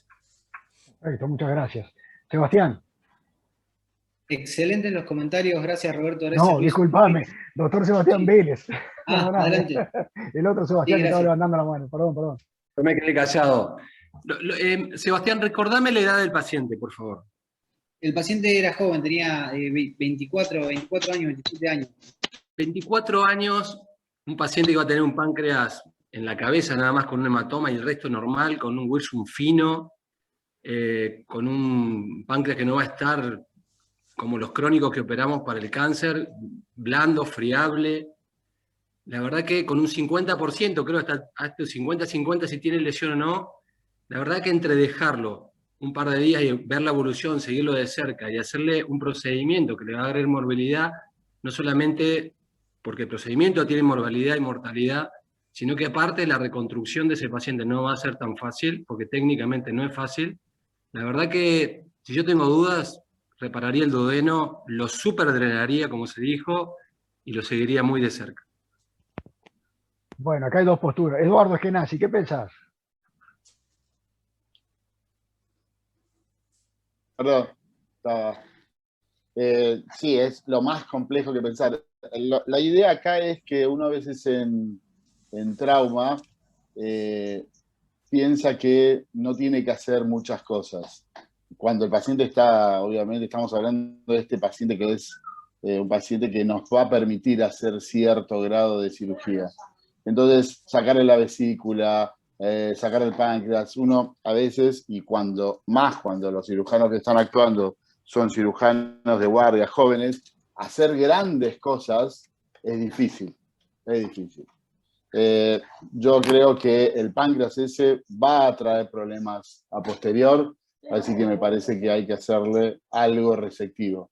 Con respecto al duodeno, hay que ver la vía biliar cómo está, haría la colecectomía y el drenaje y el colangio, y lo del duodeno, como lo manejan ellos, está bien, de cerrarlo, hacerle gastrostomía, yeyunostomía.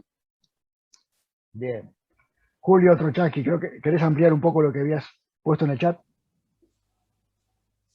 No, Fernando, está claro que yo estoy más de acuerdo con lo que expresó Sebastián Vélez en cuanto a tener una conducta menos receptiva y más resolutiva de lo que puedo resolver ahora rápidamente y ver la evolución. Porque, bueno, ahí hay que empezar a sopesar la morbilidad que yo le voy a agregar o la morbimortalidad que le puedo llegar a agregar por el procedimiento que se está planteando versus la morbimortalidad eventual que puede aparecer o no a las horas de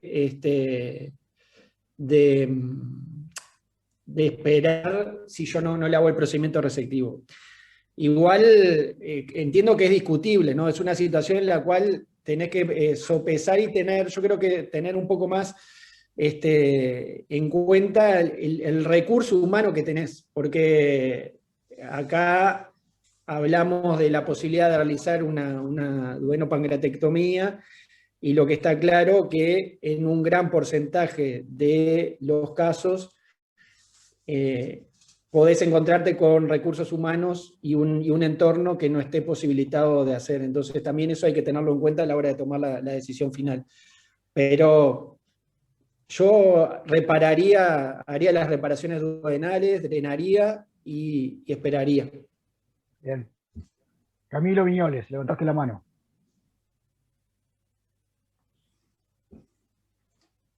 Camilo. Buen día para todos. Buen día. Buen día. Muy buen caso. Hemos vivido alguna vez como... Se te escucha muy mal, acércate al micrófono.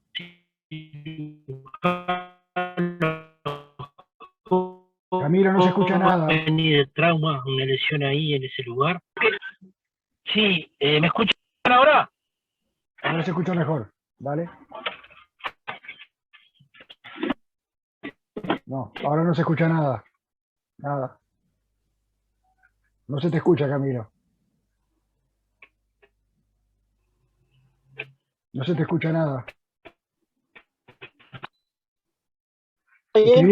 Escribí por el chat, por favor. Escribí por el chat porque no se te escucha nada. A ver ahora. ¿Ahora me escuchan? Ahora sí.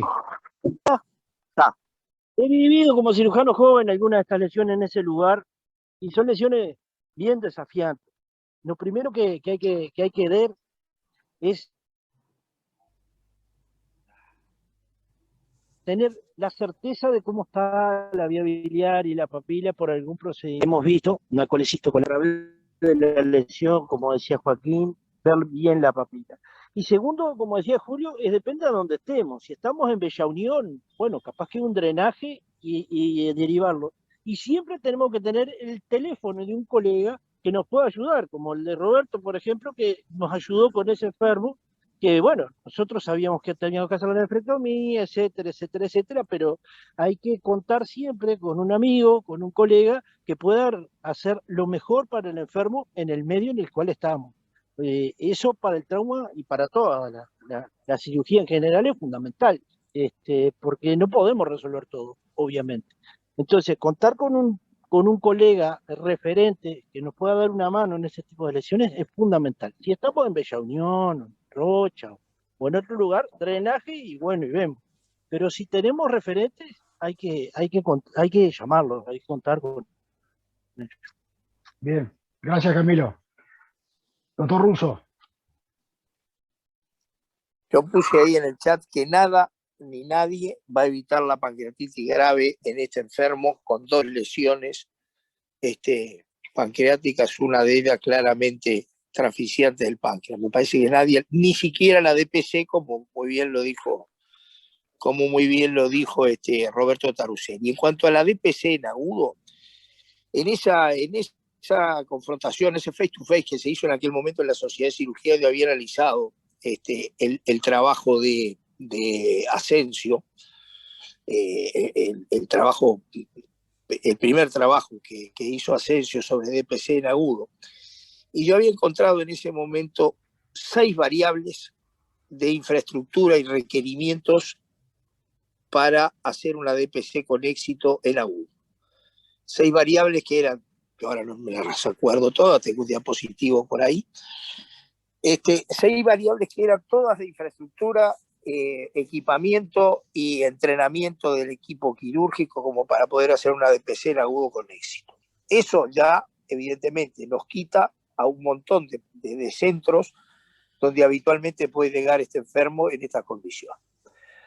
O sea, eso es en lo que se basa mi postura conservadora a no hacer DPC en agudo. Pero también debo reconocer que no hemos tenido buenos resultados con el tratamiento conservador de tipo de lesión. Punto 2.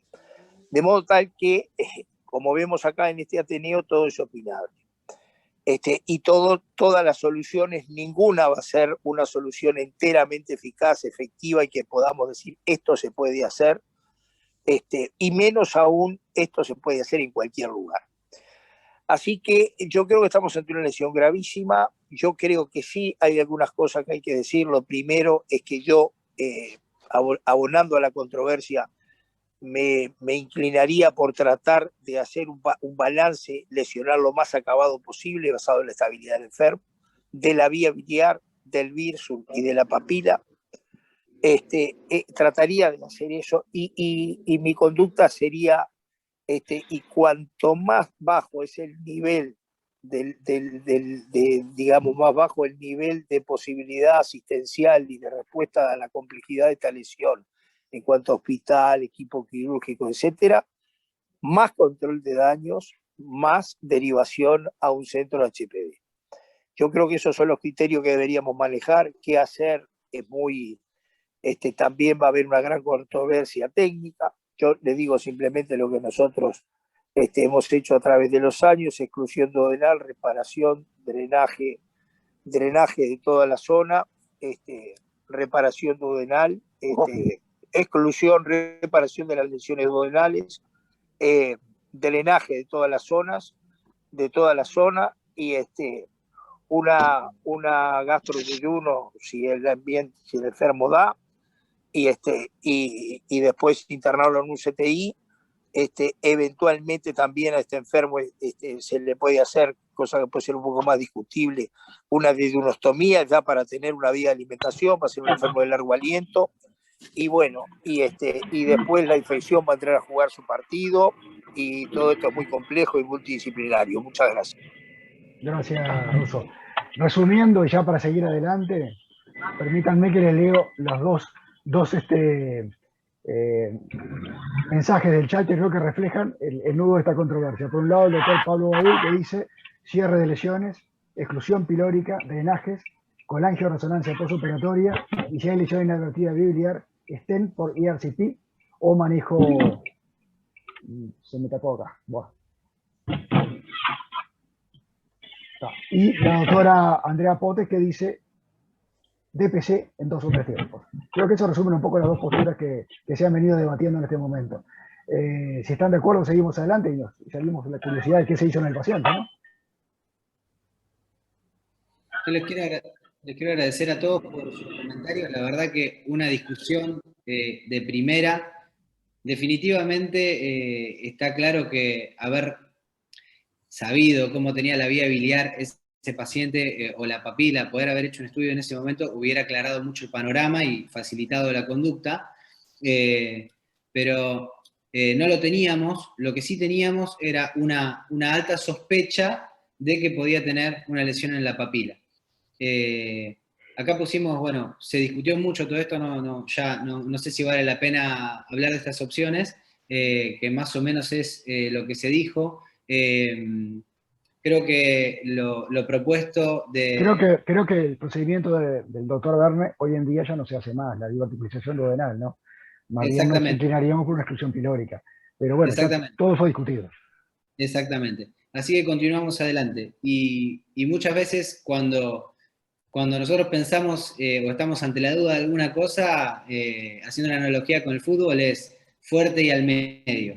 Así que en este caso lo que se decidió es una duodenopancreatectomía sin reconstrucción o una duodenopancreatectomía cefálica en etapas por la alta sospecha que había de la lesión de la papila. Y como dijo el doctor Julio, si no me confundo de nombre, el equipo quirúrgico no era idóneo, digamos, para hacer una reconstrucción, porque el paciente la verdad era que estaba estable, podría haber admitido quizá un Whipple, pero el equipo de guardia actuante no era idóneo en hacer la reconstrucción. Por eso se decidió, con la alta sospecha de la lesión de la papila, realizar una duodenopancreatectomía cefálica en etapas. Y bueno, acá se puede ver en la fotografía un clan blando sosteniendo el antro, la mano izquierda del cirujano disecando lo que sería la primera porción duodenal. En esta foto lo que quisimos mostrar es cómo se tutorizó la vía biliar, se cortó el colédoco y se tutorizó la vía biliar hacia afuera. Se trata de cortar el colédoco lo más cerca posible al páncreas, y también el detalle de que no se tocó la vesícula para dejar la posibilidad de realizar una colecisto-yeyuno-anastomosis en la reconstrucción, o si el equipo actuante desea realizar una hepático-yeyuno, que tenga a cabo para poder trabajar. Entonces se trata de irse lo más cercano posible a la cabeza para hacer la sección o la transección del colédoco. Y dejamos tutorizado hacia afuera el conducto colédoco. Ahí se puede ver cómo está ligado. En esta imagen lo que muestra es, hacia la derecha de la imagen, el clan blando sosteniendo el antro, rebatiéndolo hacia atrás y arriba, una pinza en la parte superior de la imagen que separa la primera porción del duodeno, y la disección de la cara posterior del páncreas, por donde se va a realizar la transección. Una transección lo más acotada posible, que solamente comprende, digamos, lo que está lesionado, tratando de ser lo más reducida posible. Lo que se ve en esta imagen es cómo se colocan lazadas de lino, en este caso, en los ángulos de donde se va a realizar la transección del páncreas, sobre todo para tratar de prevenir un poco el sangrado que produce cortar la glándula. Se realizan lazadas que se atan y luego se procede a cortar la glándula pancreática.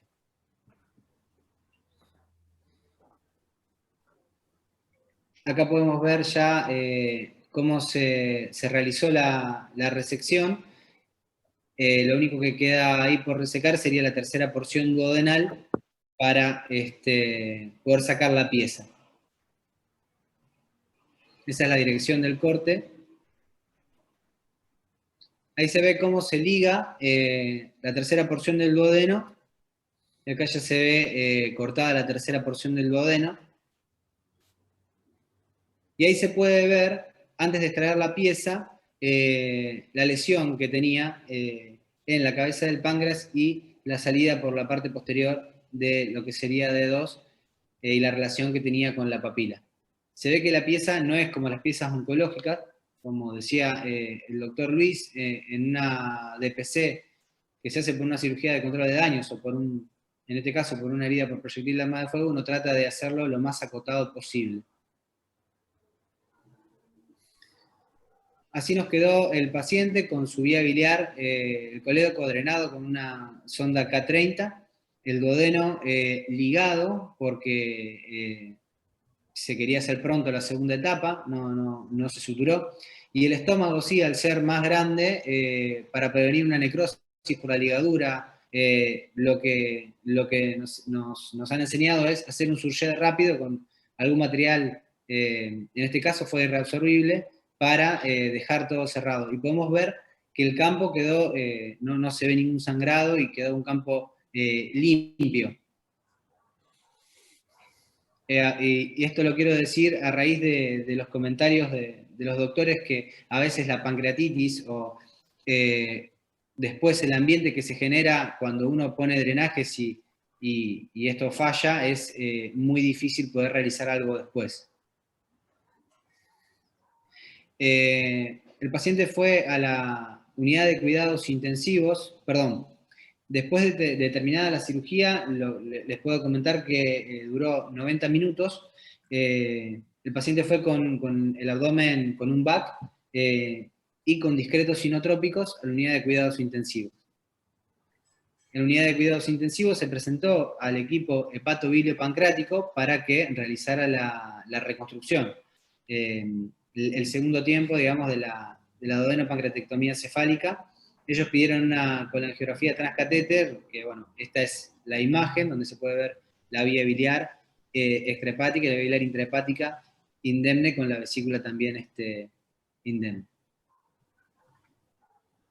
48 horas después se realiza la reconstrucción y lo que queremos comentar es que, bueno, el paciente está en otro estado, si bien no era el caso de un paciente que hubiera perdido mucha sangre o que hubiera estado, digamos, borderline, o que hubiéramos necesitado hacer una cirugía de control de daños rápidamente, y se hizo más que nada por una cuestión técnica. En general, si hacemos una cirugía de control de daños con un paciente grave, luego de realizar el control de la hemorragia, el control de la contaminación, cuando se realiza la reconstrucción, el paciente está en otro estado. Es un equipo quirúrgico distinto, un equipo especializado, con experiencia en realizar las anastomosis, y una cirugía completamente diferente a la primera, más algo que se puede asemejar más con una cirugía programada. Se puede ver que en la segunda cirugía no hay contaminación, se puede ver la vía biliar y la vesícula. No sé si alcanza a ver, ahí están ligando la vía biliar. Se realiza el cierre terminal del duodeno y decidieron realizar una pancreático-yeyuno anastomosis, término lateral, con la técnica de Blumgard. Es una anastomosis ducto-mucosa lateroterminal. Y se realizó una colecisto-yeyuno anastomosis para dirigir el tránsito biliar. Y por último, se realizó una gastro-yeyuno anastomosis para dirigir el tránsito digestivo. Se pasó intraoperatorio una sonda nasogástrica K108 a través de la anastomosis para una sonda nasoyeyunal, perdón, para la posterior alimentación, y se decidió no colocar yeyunostomía. Entonces, así, este es un esquema de cómo fue la reconstrucción. Se realizó la anastomosis pancreático-yeyunal lateroterminal, se realizó la colecisto-yeyuno anastomosis y la gastro-yeyuno anastomosis colocando la sonda para alimentación. En cuanto a la evolución, fue favorable, se alimentó por la sonda K108 transanastomótica, se tuvo una fístula biliar de bajo débito que fue dirigida por un drenaje, estuvo 6 días en la unidad de cuidados intensivos, 8 días en el piso de cirugía y se fue de alta al día 16. 2 palabras de la DPC en etapas por trauma. Sus indicaciones son un sangrado incontrolable de la cabeza, una lesión de la ampolla de Vater, como fue en este caso, que teníamos la alta sospecha de una lesión de la ampolla de Vater, o la desinserción de duodeno pancreática por un trauma cerrado, que produce la desvascularización, ya sea del duodeno o del páncreas. Y 2 palabritas en cuanto a tips o controversias. Lo que es en etapas nos permite el control del sangrado en algún caso o de la contaminación, lo que permite en una segunda etapa que un equipo especializado pueda realizar las anastomosis en un ambiente no tan complicado como si el paciente es drenado y luego tiene todo el abdomen con el efecto de esa pancreatitis. Es una resección acotada que preserva el uncus, ¿no? Lo que hablábamos es tratar de limitarnos solamente a la parte lesionada y no meternos con la parte del uncus que está en contacto, en una relación muy estrecha con los vasos mesentéricos y pueden producir algún sangrado que nos complique todavía más el pronóstico del paciente. Y en cuanto a preservar la vesícula, es difícil tomar la decisión porque, bueno, nos hubiera servido mucho realmente la colangiografía de alguna manera o explorar a través de la lesión, pero bueno, el hecho de preservar la vesícula permite al equipo que va a ir a la segunda fase poder hacer una colecisto yeyuno, que bueno, darle la posibilidad de esa opción también. Y en cuanto al drenaje del colédoco versus la ligadura del colédoco, dejar cerrada la vía biliar ligada, entendemos que es muy importante en estos pacientes prevenir una colangitis. El cierre abrupto de la vía biliar podría producir una colangitis que en un paciente de estas características, que nosotros queremos que llegue mejor a la reconstrucción, nos podría complicar todo el pronóstico. Muchas gracias por su atención, muchas gracias por sus comentarios. Los dejo para la discusión. Excelente, Sebastián. Excelente, te felicito por la presentación, excelente caso, realmente muy bueno. A mí me gustaría darle la palabra al doctor Salceda, que precisamente es especialista en hepatología pancreática, para que nos dé un poco su opinión respecto a este caso. Doctor Salceda. Buen día, muchas gracias a Guillermo y a todos por hacerme participar. La verdad que aprendí mucho. Nosotros obviamente no tenemos experiencia en tomar este tipo de decisiones, son cirugías, la verdad, muy complejas para tomar una decisión en este momento, pero bueno, uno aprende. Yo ya lo había visto a Guillermo y al equipo de ellos presentar en el Congreso Argentino de Cirugía, la verdad que la discusión me ha enriquecido mucho. Con respecto a la reconstrucción, me parece que está muy bien que tengan la posibilidad de diferirla.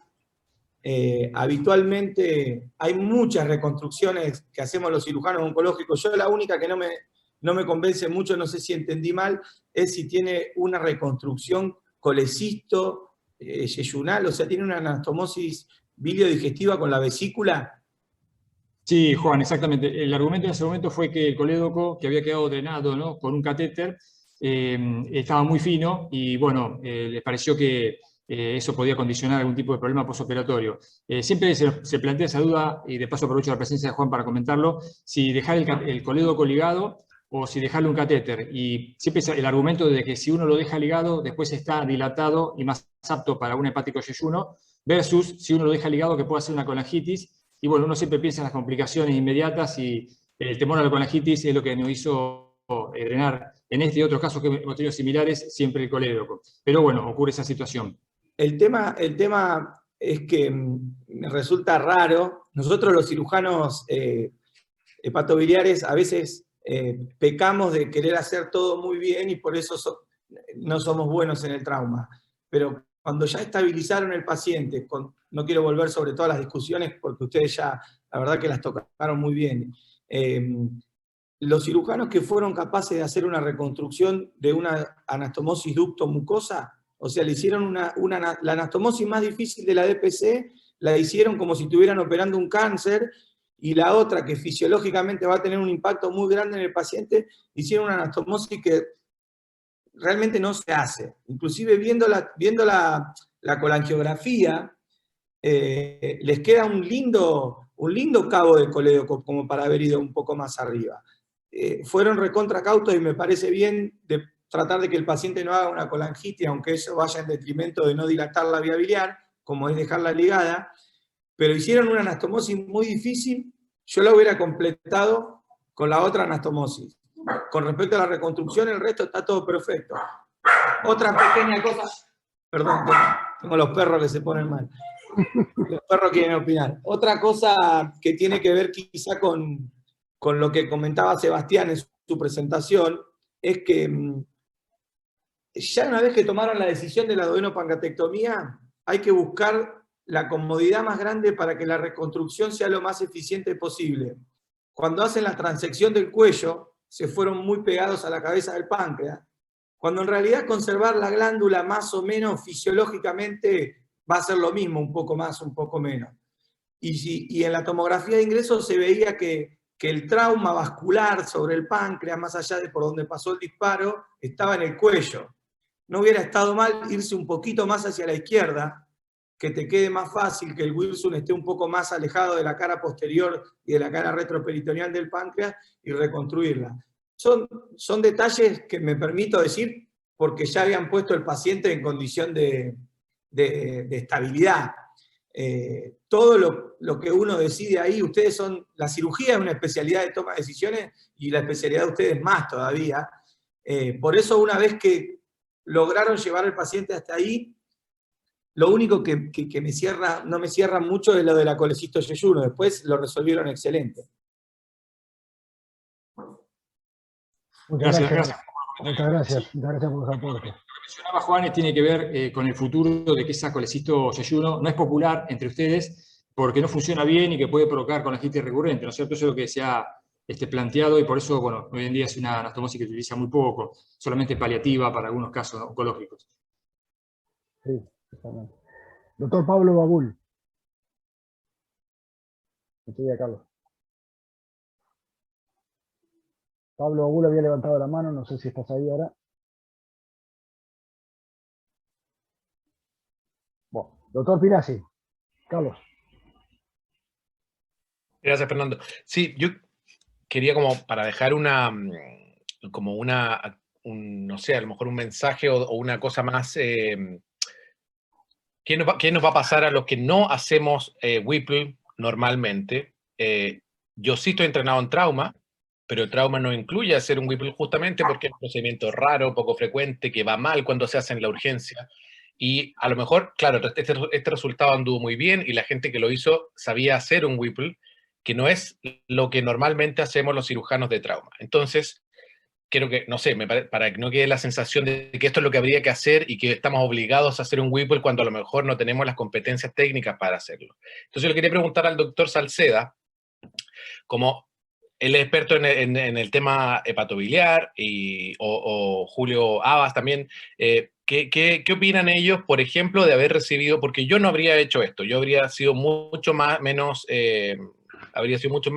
conservador en general. Si no veo esto acá, dejo un drenaje, cierro el paciente y mañana veremos cómo sigue. Entonces la pregunta para ellos es, si ustedes reciben este paciente la mañana siguiente o al día siguiente, ¿qué tanto les cambiaría hacer esto? Porque yo creo que hay que dar una sensación también de tranquilidad de que esto sí se puede diferir en un paciente que permite hacerlo.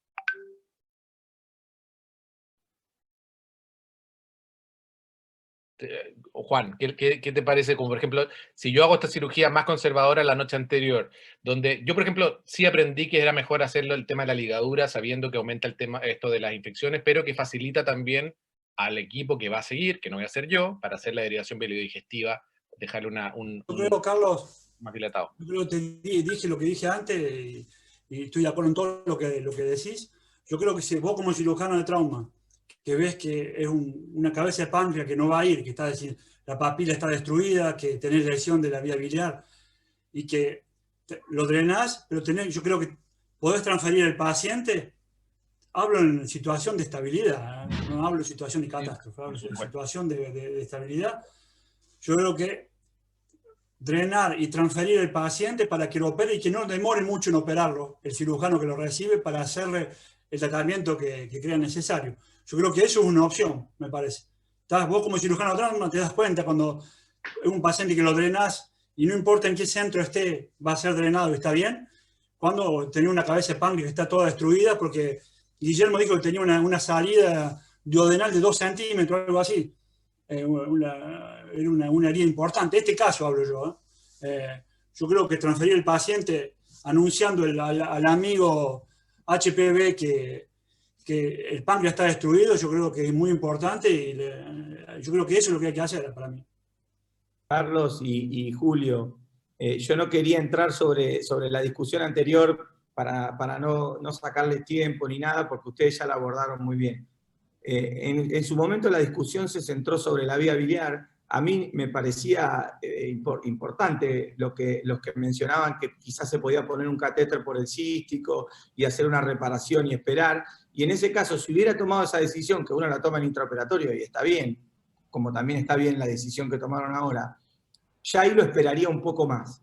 Porque realmente lo que pasa a veces con los traumas es que lo que más preocupa fisiológicamente después es si hay una destrucción de un conducto pancreático que vaya a alimentar una fístula al abdomen. Eso va a generar si la vía biliar está rota a nivel de la papila o antes, se puede poner un drenaje transístico, como bien lo dijeron, dejarla, aunque esté lastimada. Eso pasa hasta a veces con colegas con lesiones quirúrgicas de la vía biliar. Lo que sí hubiera cambiado todo es qué está pasando con el Wilson o con alguna rama principal.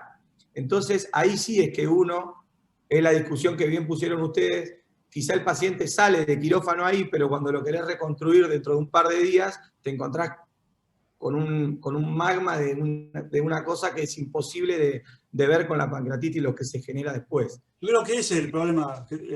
El tema es ahí, de reoperarlo 12 horas después y reoperarlo 3 días después, en páncreas no es lo mismo, me parece. No, claramente. Pero si estamos hablando de que ya se tomó la decisión de hacer una resección, como se mostró bien, las fotos que mostró Sebastián eran fotos de un campo limpio, con los cabos, o sea, uno tiene la posibilidad de ir a explorar unos días después y sabe con qué se va a encontrar. También es cierto señalar lo siguiente, todo ese control que tienen a nivel del duodeno, a nivel del estómago y a nivel de la vía biliar, cuando difieren un par de días o 12 horas, como dice Julio, lo que sea, el páncreas sí quedó excluido. Eso es 100% de pancreatitis. Eso es 100% de dureza. Después la respuesta inflamatoria va a ser variable con el paciente.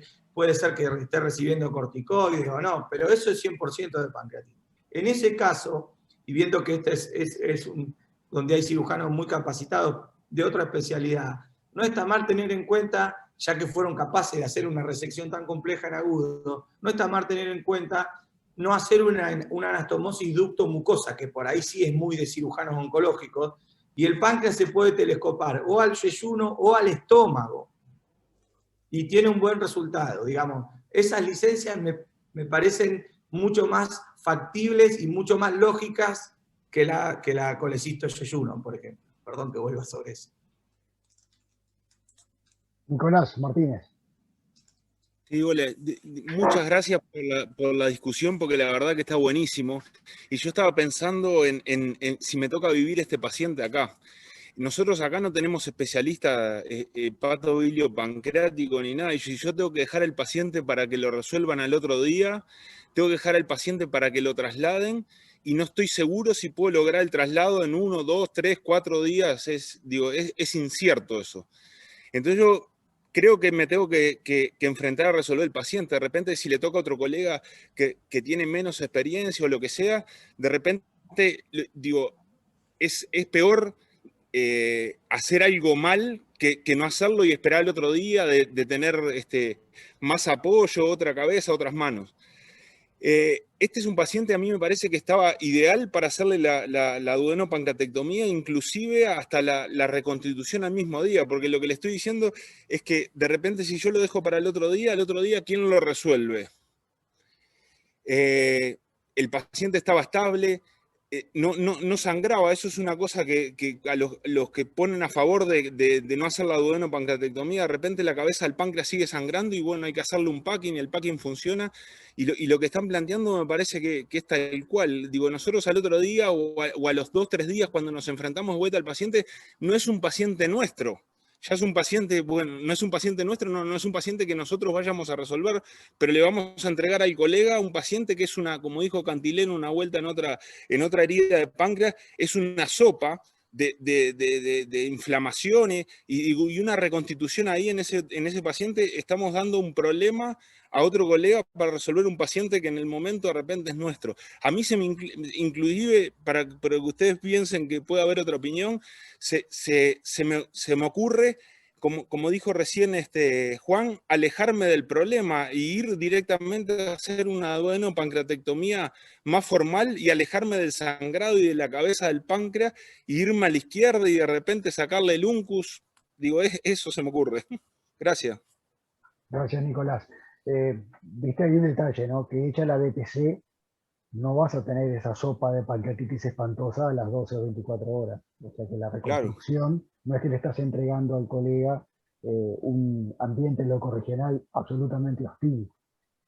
Que sí de pronto puede suceder, lo reconozco, yo me adhiero más a la tesis de ser un poco más conservador y de rafias y expresión pilórica y todo, y bueno, capaz que las cosas no van tan bien con el páncreas y es cierto que 2 o 3 días después el ambiente locorregional es complejo, complicado.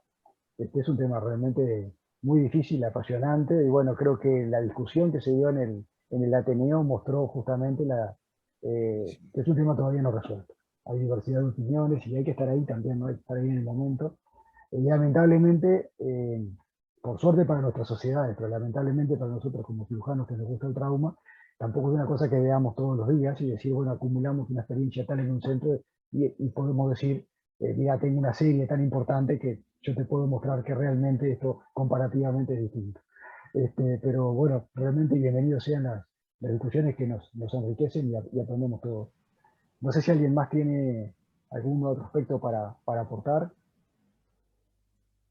No, bueno, agradecerles a todos por los comentarios. La verdad que excelente el debate, lo disfruté porque siempre, a pesar de que es un tema que uno lo conoce, bueno, porque lo ha leído, de pronto ha tenido algún paciente así, siempre que se conversa aparece una nueva idea, un nuevo enfoque, y eso es muy enriquecedor.